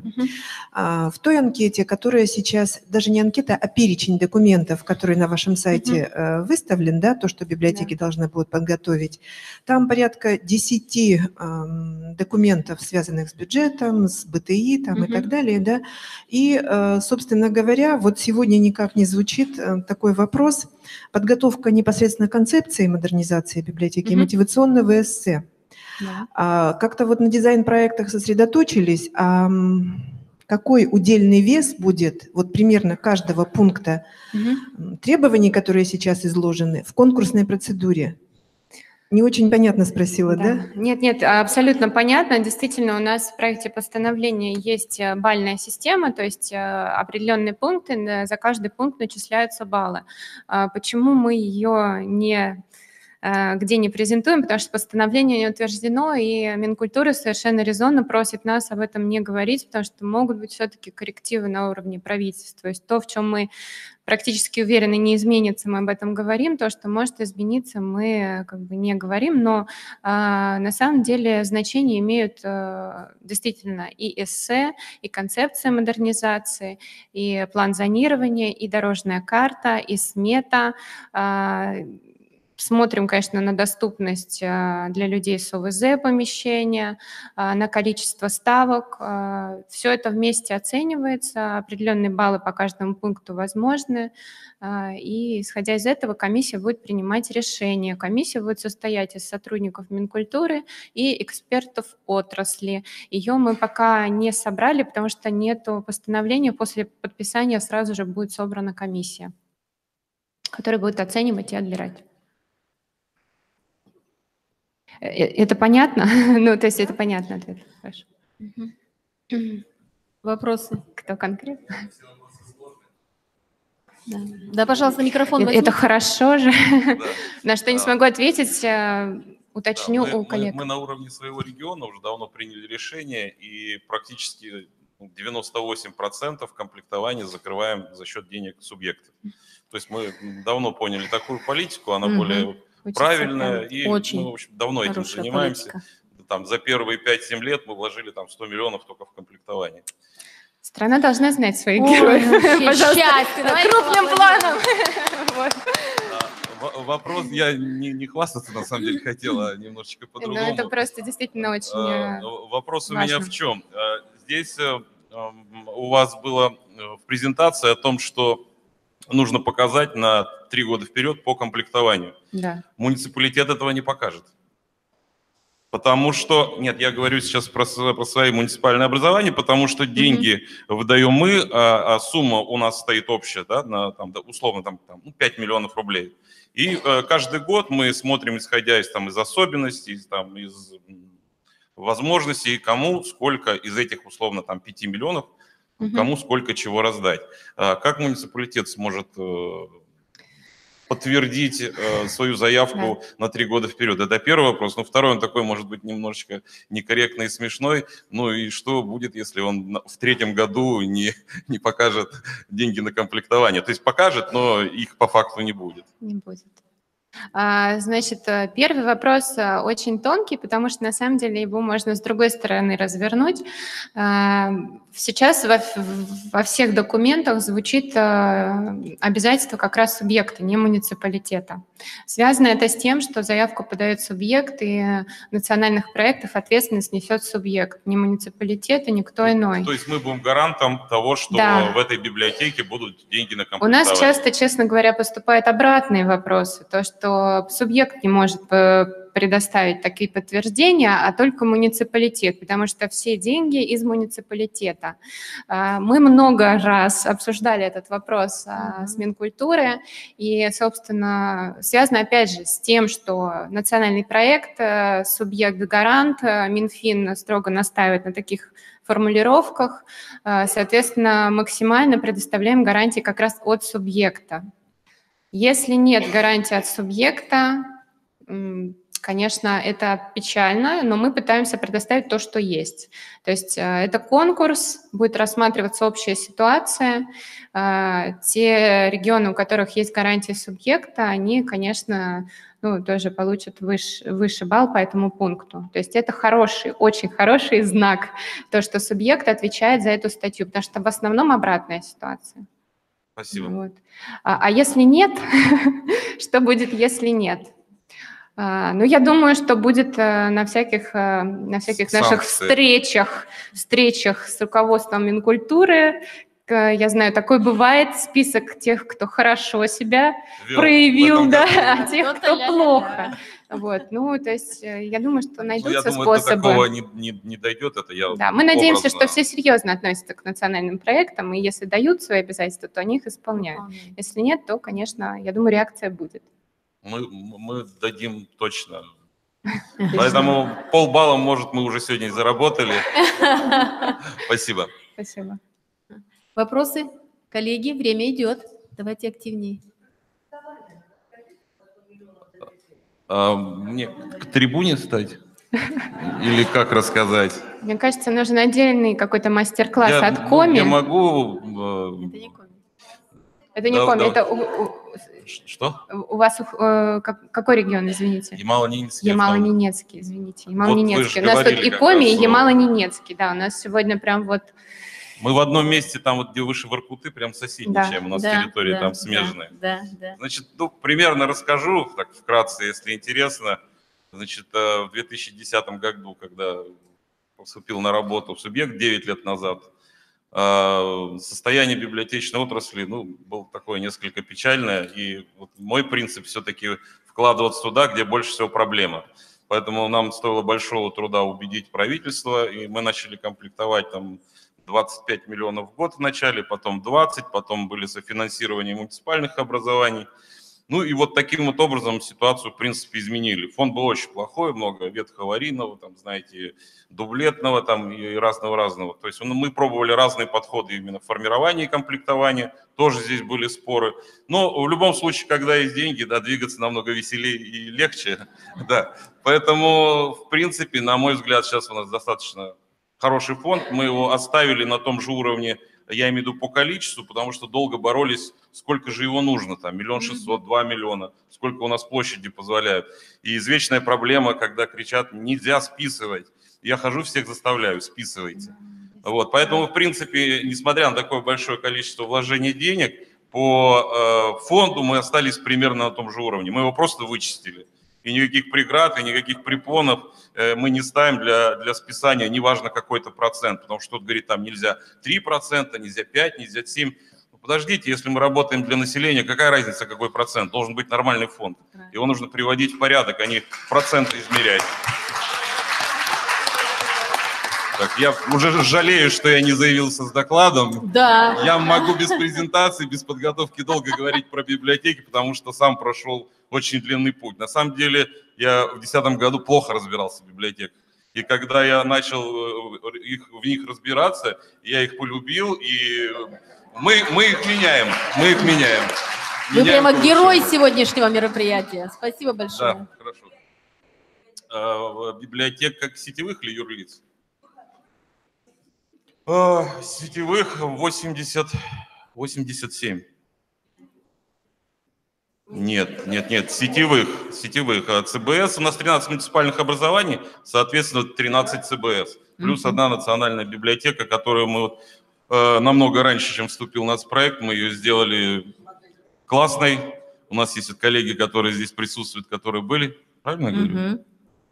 Вот, и мы сейчас свой проект делаем по Ямалу. Мы, конечно, вот по первому выступлению хочу сказать, у вас столько бюрократической работы, на мой взгляд, столько приказов, столько вот всего. Мы шли немножечко другим путем. Мы исходили из площадей, которые на сегодняшний день есть, с пониманием готовности, первое всего, муниципалитета в плане выходить в плане капремонтов, потому что мы этот проект не начинали таким образом, мы несколько мотивировали, что да, сегодня мы будем вкладывать субъектовые деньги, если вы, гарантируете капремонт. Второе, очень важная составляющая. Мы смотрим по библиотекам, готовы ли сегодня библиотекари. Если сегодня мы видим, что сформировалась такая история на уровне муниципалитета, все дружненько так упираются, все хотят побольше стеллажей, вот такой вот красоты, мы не настаиваем, не хотите, не надо. Собирайте дальше свои стеллажи, мы там немножко денежек дадим на комплектование, ну, живите как живите. Если сегодня мы видим такой горячий энтузиазм, вот вы сегодня говорили про Муравленко, они как раз вот в этом году у нас и в такую некую реновацию попали. Мы видим, что сегодня люди готовы и они могут, они сделают эту библиотеку лучше, не богаче, а лучше, туда пойдет население. И более того, мы видим сейчас до ремонта, до реновации, инноваций, там есть люди. Мы понимаем, что хуже они точно не сделают, тогда туда мы вкладываемся. Но есть такие, которые, да, тяжеленькие на подъем, смысла нет. Вот, в принципе, такая вот простая схема. Ну и, соответственно, мы дополняем деньгами в части оборудования, мы помогаем, потому что мы прошли свой опыт. Могу рассказать, что это был продуктовый магазин, мы его выкупили, мы его полностью отпроектировали, мы его полностью отремонтировали. Сегодня вот кто приходит и кому рассказывает, что это был магазин, где хлеб и водку продавали, мало кто верит. Можете посмотреть, Национальная библиотека Ямала, как она выглядит на сегодняшний день. Если бы я знал, я бы просто слайды вам привез, показал. Сегодня это одно из самых посещаемых, мне кажется, мест у нас в городе. Вот поэтому желаю, чтобы ваши библиотеки были такими же. Вы извините, я тут... Нет, это замечательно. Директор департамента культуры Ямало-Ненецкого автономного округа. На самом деле, действительно, очень хороший библиотекарь Муравленко, вот, и мы даже надеемся, что один из них появится у нас в проектном офисе. Да, Ковчук, да. По-моему. Видите, я даже библиотекаря знаю по фамилии. Вот. Замечательно. Но на самом деле это просто такой, наверное, сейчас у всех библиотекарей, не побоюсь этого слова, слюнки потекли, вот, чтобы так относились. Не всегда, к сожалению, такая ситуация. Просто мы, опять же, в своих пилотах сталкивались с тем, что нам нужно было идти к власти, к местной, и убеждать в том, что библиотека может быть интересной, успешной. И, конечно, библиотекарям иногда это было делать самим сложно. То есть мы приходили с презентациями, с концепциями. Многие сначала не верили, зачем нам это нужно, зачем вкладываться. И мы вот, когда у нас была возможность так точечно работать, мы убеждали. Сейчас эта часть, конечно... это существенно переместилось в регион, то есть если власть вот так не заинтересована на данном этапе, то нужно, конечно, вот ее активизировать, проектным офисом работать над этим и убеждать. Вот. Но я надеюсь, что у нас проект все-таки поможет уже убедить, все-таки федеральные средства будут выделены. Вот. Но проблема еще есть. Да, но у меня такая небольшая ремарка. Мы сейчас обсуждаем национальный проект. Я, честно говоря, думаю, что если он не будет подкреплен законом о культуре, который мы сейчас обсуждаем, и без изменения регионального компонента, 660 модельных библиотек ситуацию в стране в библиотечном деле не изменят. И мы можем сделать Икею из библиотеки, но не наполнить ее смыслами, если она не будет на новом уровне функционировать, когда вот у нас будет другая понимательно-ресурсная база. И у меня вот такое впечатление, когда мы сейчас обсуждаем, да, мы подготовим документы, сделаем, проведем все конкурсы. Уверен, что мы успешно отчитаемся в декабре и обеспечим для библиотек, которые выиграли 3 года комплектования. Но если в законе новом о культуре не будет базисного уровня обеспеченности библиотек и сферы культуры в целом, но библиотеки мы сейчас обсуждаем, вот все вот это вот, оно закончится просто отчетами. Поэтому вот у меня такой посыл, чтобы мы национальный проект прикрепили к закону и все-таки пересматривали потом показатели, потому что показатели стоят очень амбициозные в целом. Теми ресурсами, которые сейчас в нацпроекте заложены, я не уверен, что это можно выполнить. Без соответствующего регионального компонента мы тех показателей, которые сейчас заложены, не добьемся. Спасибо за комментарий, но это такое как бы глобальная цель. Все, наверное, менеджеры, когда строят себе какие-то большие цели, разделяют их на маленькие шаги. Вот, или на средние шаги. Вот. Я думаю, что этот проект – это шаг в эту сторону. То есть, конечно же, есть речь о том, что нужно менять законы, закон о культуре не только для библиотек, но это очень большая цель, вот, которую, я думаю, которые будут идти Минкультуры России. Тем не менее, все-таки хотелось бы сказать, что у нас нет такого вот негативного ощущения, что это не поможет, все бесполезно, делать вообще не надо. Это какая-то такая у нас тенденция то ли в отрасли, то ли в стране вообще, что все плохо и все не так. Наше предложение все-таки действовать и пытаться, и стараться, и видя вот таких управленцев, как мы видим здесь на совещании, я думаю, что все получится. И как-то вот есть в этом уверенность. Очень много субъектов, которые все-таки обращают внимание на свои библиотеки, создают региональные программы по развитию, что мы тоже рекомендуем в постановлении. А дальше мы уже придем к большим таким, конечно, действиям глобальным. Можно комментарий, коль я сегодня... Да. Звезда, да. Значит, я хочу, чтобы просто все понимали, сам закон о культуре вам денег не даст. Это надо понимать четко. И это не улучшит и не ухудшит ситуацию финансирования библиотечной отрасли в вашем библиотеке, в вашем субъекте, в вашем регионе. Поэтому я здесь привязки не вижу. Нужен он? Конечно, он нужен, потому что с 1992 года уже много воды утекло. Но я бы вот все-таки вас замотивировал, что ли, наверное, к другому. Не ждать закона о культуре и сколько там проблем нацпроект решит. Это хорошие примеры, которые нужно использовать на всех уровнях власти, поэтому это все равно громадный толчок для того, чтобы развиваться вперед. Важная задача сегодня и нам, и вам на своем уровне мотивировать руководителей, капля камень точит для того, что нужны изменения, они нужны грамотные, это не просто купить там тонну книг или еще чего-то. Что сегодня может происходить в модернизации там, библиотечного пространства, что может происходить сегодня в библиотеке. И только вот такими капля камень точит вы можете добиться изменения отношения к своему учреждению, к своей отрасли. По-другому ни один нацпроект, ни один федеральный закон ничего не изменит.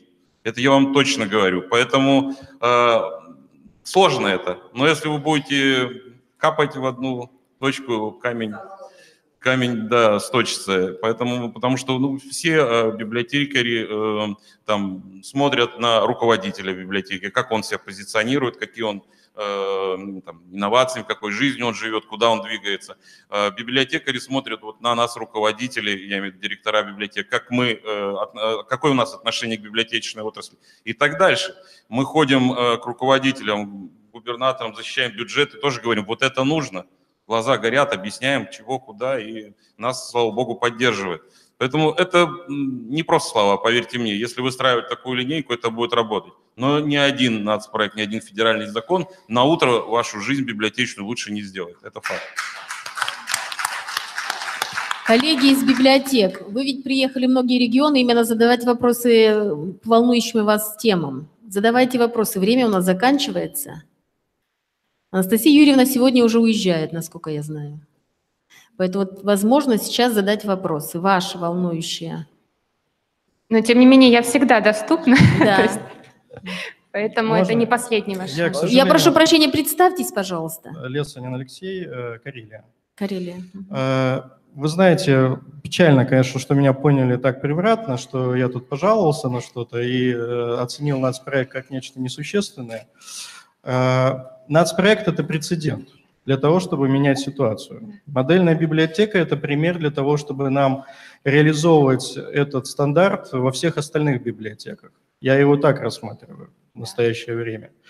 Я сказал, что без регионального компонента, который больше, чем национальный проект федерального уровня, мы проблему кардинально не решим. То есть нам нужно на региональном уровне сделать больше и ставить задачи себе серьезнее, потому что, собственно, те показатели, которые сейчас в национальном проекте поставлены, они федеральным ресурсным обеспечением не решаются, потому что там необходим серьезный региональный компонент. Я об этом говорю. А для того, чтобы нам его обеспечить, мы можем стачивать камень очень долго и объяснять необходимость, значит, библиотеки как базового просветительского центра любой территории, который решает очень много вопросов, не только, собственно, информационных, а огромное количество проблем, которые решает библиотека, они просто под спудом сейчас лежат, потому что нет возможности на новом технологическом уровне их выполнять. Но тем не менее, еще раз говорю, очень хорошо, когда мы подкреплены нормативно-правовым, значит, базой, которая не просто, скажем так, дает нам право что-то делать, но тем не менее и обязывает, в том числе и нас, как органы власти, и региональные, на это не просто обращать внимание, а делать некий шаг вперед, потому что очень много проблем в социальных отраслях. Есть большой соблазн решать их за счет, в том числе, и сферы культуры. Она самая уязвимая, когда принимаются бюджеты регионального уровня, мы все это знаем. Поэтому у меня есть надежда все-таки на закон о культуре, который некий базисный уровень может нам обеспечить. Я вот именно в этом плане хотел, скажем так, свое слово. Ну, здесь могут быть разные инструменты. Мы думали об обязательстве еще предоставлять программу регионального развития сети муниципальных библиотек как обязательный такой пункт. Ну вот пока что он, скорее всего, не войдет. В любом случае к этому идет, да. То есть, возможно, не закон о культуре, а как раз региональная программа развития библиотек в данном случае поможет. Но мы верим все-таки, что власть субъектов обратит внимание очень серьезно на библиотеки ввиду проекта, и такие программы появятся. Спасибо. Вопросы? Вопросы? Так. Слышно, да, меня? Татьяна Алифир, Национальная библиотека Коми. У меня вопрос вот какой. Мы говорили о том, что то есть одна из задач – это подготовка персонала. Да? Понятно, что если мы модернизируем стены, а персонал будет работать, да, старым инструментарием, старые технологии применять, то, в принципе, мы людей не приманим этим, да, красиво. Ну, или приманим один раз, и они разойдутся потом. Вот. У меня вопрос. Есть ли видение библиотекаря новой формации? Каким он должен быть? Это первый вопрос. И второй, цитируя представителей ЯНАУ, возможно ли из тяжеленьких на подъем библиотекарей сделать энтузиастов своего дела? Есть ли такой инструмент? Вот сомнения у меня. Потому что мне кажется, это, наверное, главное. Ну, у некоторых получается, но на самом деле у нас в методических рекомендациях, которые уже доступны на сайте, есть раздел «Персонал». Там такой наш взгляд на эту тему есть, каким должен быть персонал. Вопрос в том, как же это реализовать, да? Мы как раз работаем над тем, чтобы создать такие программы образовательные, повышения квалификации. Но я думаю, что каждый руководитель здесь на месте может свои какие-то лайфхаки предоставить на эту тему. По нашему опыту пилотов, честно говоря, в части библиотек персонал сменился после модернизации, потому что действительно, ну, кто-то просто не захотел меняться, и эта ситуация не только в наших пилотах, это я слышу от всех директоров библиотек, которые модернизировали свою деятельность. Просто люди не хотят там переходить на новый график, обучать новые какие-то новым программам обучаться и так далее. Они просто отсеиваются в итоге, ну, либо какие-то другие методы приходится применять. Вот. Но наши инструменты – это обучение, вот, и метод рекомендаций для руководителей, которые мы с вами и разрабатываем. Ну, в нашем модельном стандарте, Татьяна Николаевна, как раз целая страница посвящена компетенциям библиотекаря, поэтому можем всегда обратиться, раскрыть наш модельный стандарт, прочитать и еще раз пообсуждать. Вопросы? Пожалуйста.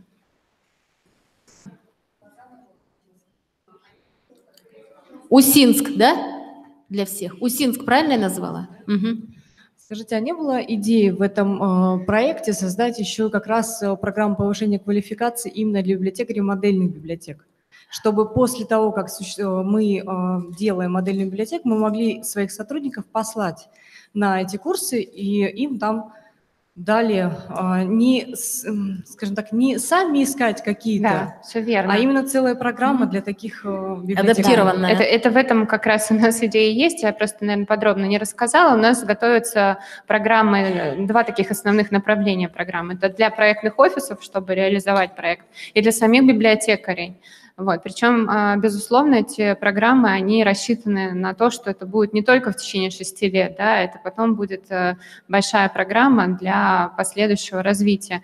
И мы их как раз хотим делать вместе с ведущими федеральными, областными библиотеками, чтобы в итоге в каждом субъекте был такой список программ, которые нужно проходить, и дальше они будут развиваться. Потому что сейчас действительно везде это очень разрозненно. И у федералов, и у регионалов. Вот как раз проект, я надеюсь, нам поможет все это объединить, сделать такую цельную программу повышения квалификации, которую постоянно нужно проходить.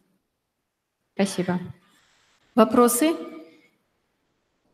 Можно я из опыта нашего региона, Анастасия Юрьевна, вот все-таки градация капитальный ремонт, текущий ремонт. Я знаю, что мы прямо на ходу, когда у вас исчезла, как будто бы вроде бы, Людмила Николаевна, пропала, да, вот эта позиция, что за счет федеральных средств можно делать текущий ремонт, и мы быстро переориентировались и всем сказали нашим библиотекам, кто готовится быть модельной, давайте все виды работ все-таки за счет муниципалитета планируйте. Потому сейчас что она есть. Да, вот сейчас появилась, не будет ли опять заднего хода? То есть я уже вижу просто люди, у некоторых только текущий характер ремонтных работ.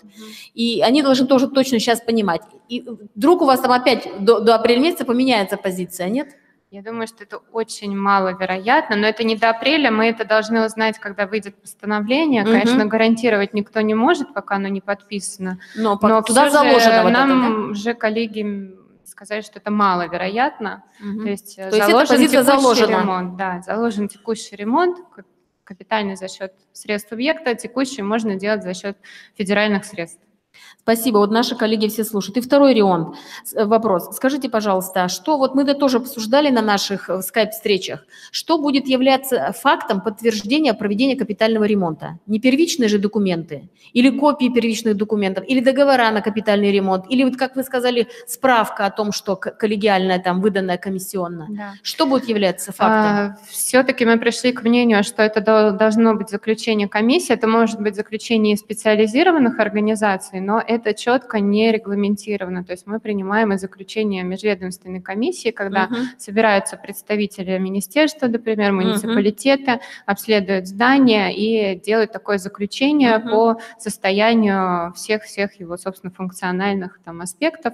И мы это рассматриваем вкупе с фотографиями, которые вы прикладываете, собственно, к нашей сейчас анкете.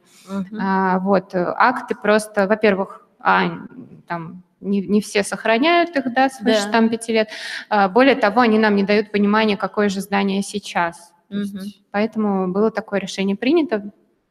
Готовьте акт, это такие обследования, заключение в обследовании и атрибутированные фотографии и заключение вот межведомственной комиссии о том, что виды работы проведены, они сделаны, и все соответствует в каком сейчас требованиям. состоянии здания. Да. Хорошо, но какие-то формы там будут нам даны, наверное, да?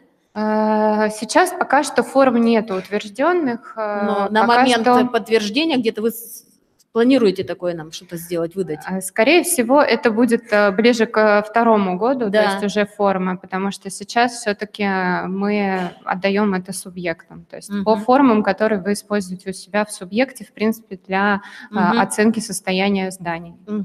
Спасибо. Вопросы еще, коллеги? Нет вопросов.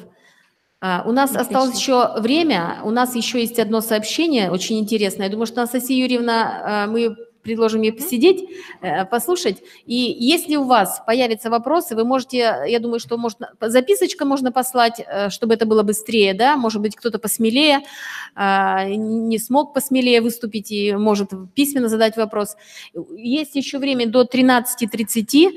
Сейчас я приглашаю с сообщением Ганину Светлану Геннадьевну. В программе она заявлена с темой директора Астраханской областной библиотеки научной. Библиотека нового типа, реализация федерального проекта в Астраханском районе. Пожалуйста. Добрый день, уважаемые коллеги. Очень рада присутствовать на столь масштабном мероприятии. Получается так, что все мы 3 докладчика, оказывается, посвятили свое выступление одной теме – модельной библиотеки, нового стандарта. Я, наверное, постараюсь быть краткой, потому что всегда выступать очень тяжело в конце, когда многое что сказано. Почему я выбрала эту тему, сейчас объясню. Наша библиотека поселка Лиман, про которую было написано под фотографией очень круто, это вот как раз наша из Астраханской области.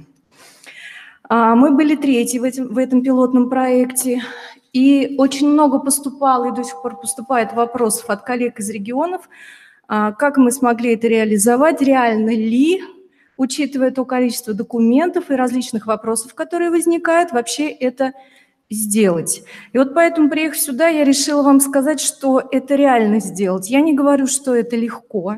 Это далеко не легко, потому что в процессе того, как мы заявились со своим проектом, нам его утвердили, как правило, в ходе работ вскрывается очень много различных проблем.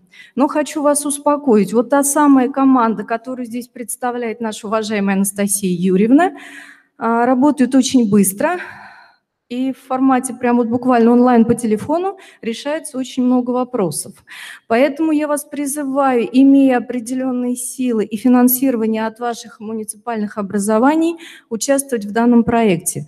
Потому что, как правильно сказал уважаемый министр из Карелии, что перед библиотеками-то, в принципе, поставлены очень амбициозные такие цели, и мы должны их реализовать. И все сидящие здесь с вами в зале, мы понимаем о том, что библиотека, выйдя на сегодняшний новый уровень, она не просто то место, где у нас приходят, читают, перед нами же ставится еще и ряд других задач, да, ну, скажем так, стратегических задач, которые должны определять некую нашу роль в построении политики региона и государства в целом.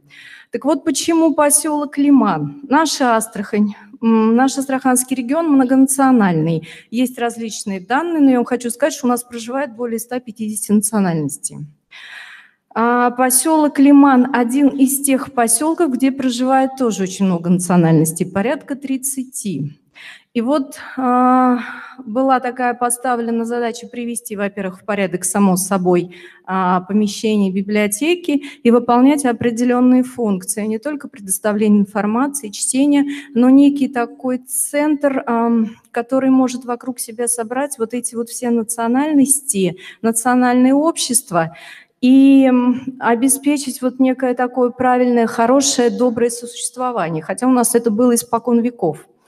И хочу еще сказать, что Астрахань – это, как говорят, южный форпост России. Мы сотрудничаем по Каспию с несколькими зарубежными государствами, и они тоже живут на нашей территории, поэтому мы должны быть более чем толерантными, и у нас, в принципе, это получается. Так вот, я хочу сразу тогда попросить показать слайды нашей модельной библиотеки, то, что на самом деле это получилось. Марина Николаевна, покажите нам. Библиотека раньше располагалась когда-то в советский период в деревянном домике, наверное, как и у всех. Потом наступил долгожданный постперестроечный период, и в этой библиотеке были выделены, о счастье, несколько кабинетов в бывшем райкоме партии. Ну, понимаете, в селе что это. Вот. После того, как появилась возможность реализовать этот проект, то в Доме культуры в Лимане была выделена площадь 212 квадратных метров под детскую лиманскую модельную библиотеку. Вот эти залы, Марина Николаевна, тогда нажимайте уже, щелкайте, чтобы люди просто смотрели и видели. Были отремонтированы по современным стандартам. Скажу, что приглашался дизайнер из Питера Надежда. Умница девушка. Вы знаете, что меня поразило? Общались мы с ней лично. Ну, дизайнер, как правило, приходит, спрашивает, что вы хотите. Ну, там синенькие стены, красненькие потолочки, но это не просто дизайнер, это дизайнер, которая вовлеклась в библиотечное дело. То есть она уже ее можно назвать практически библиотекарем. Она приходила к нам, она приходила с предложениями. То есть она понимает в пространстве, она понимает логику движения книги в библиотечном пространстве, куда она приходит, куда она потом поступает. В соответствии с этим были выделены определенные зоны, то есть было сделано грамотное, правильное зонирование помещений библиотеки. После того, как получилось вот это чудо, наш спонсор, у нас был спонсор Лукойл Нижневолжск продукт, пошел навстречу нашему муниципалитету и включился в реконструкцию и ремонт здания в целом, всех 2 этажей. То есть таким образом еще и была отремонтирована, но не на деньги проекта, а благодаря нашему вот этому спонсору, библиотека для взрослых на 2 этаже. Она тоже получила такие же шикарные кабинеты, также было проведено зонирование, завезли новую мебель, но... Все правильно, библиотекари у нас остались. Как сказал нам уважаемый господин Топорков, говорит, вот мы-то вам эту красоту навели, теперь самое главное, это вот, чтобы в этой красоте все было достойно, прилично и красиво. Надо отдать должное сотрудникам Лиманской библиотеки. И так очень хорошие специалисты, грамотные, но тут же поехали учиться дальше.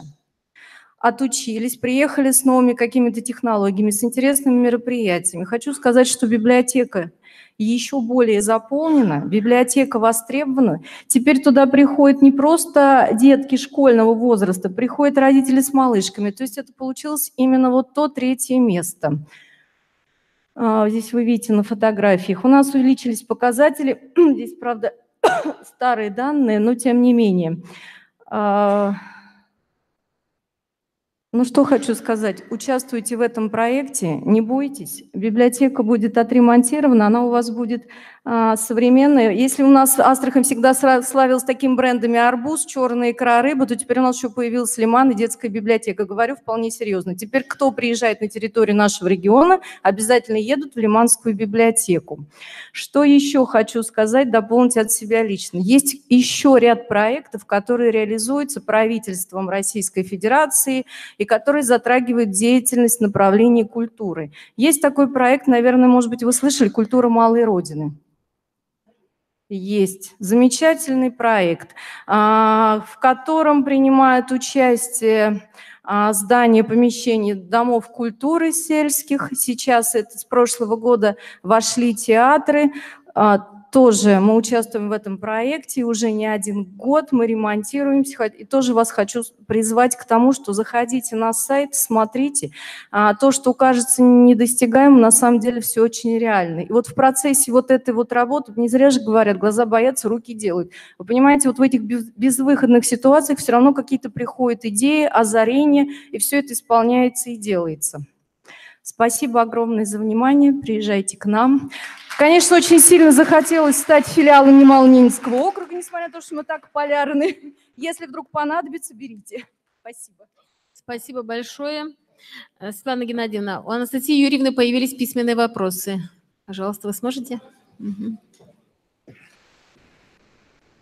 Так, первый вопрос. Можно ли участвовать в проекте библиотекам, находящимся в деревянных зданиях? Ну, у нас как бы нет критерия такого, какое здание, да, деревянное или каменное, или какое. Вот, у нас единственное есть критерии о том, что должна быть либо собственность, либо долгосрочная аренда не менее 10 лет.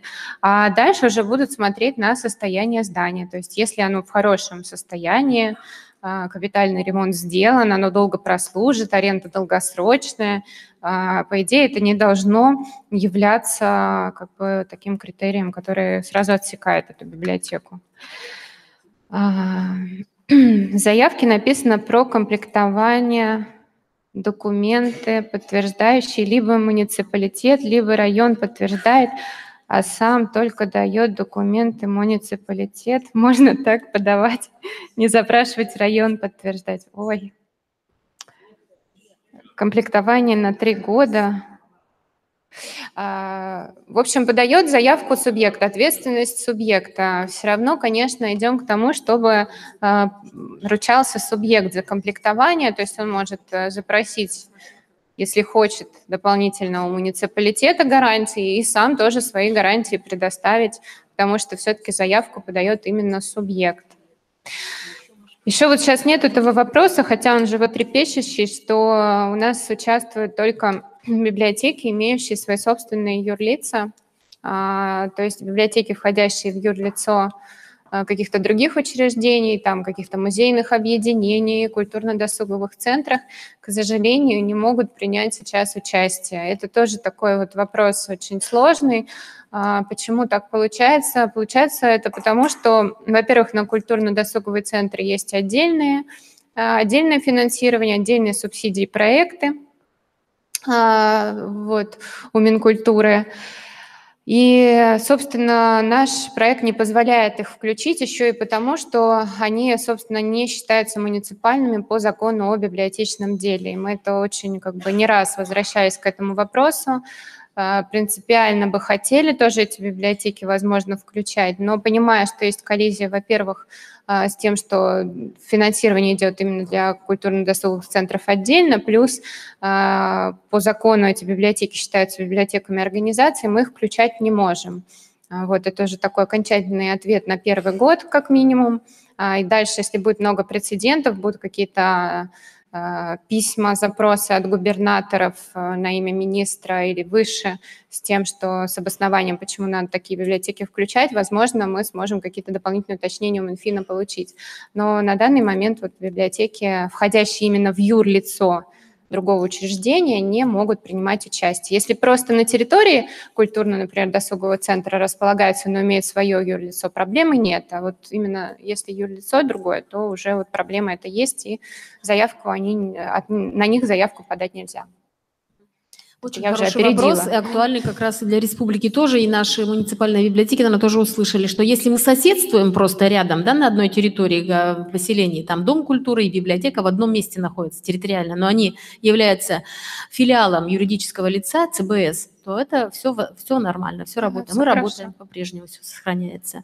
Если вы входите и уже не отчитываете по шестенка, а входите в юрлицо как структура там досугового учреждения, то это уже другая ситуация, другая история. Да, ну, хотя у нас некоторые субъекты все равно говорят, что отчитываются они по шестенка. Они отчитываются, но де юре являются другим. Де юре, да, поэтому тут как бы смотрится на де юре лицо, да.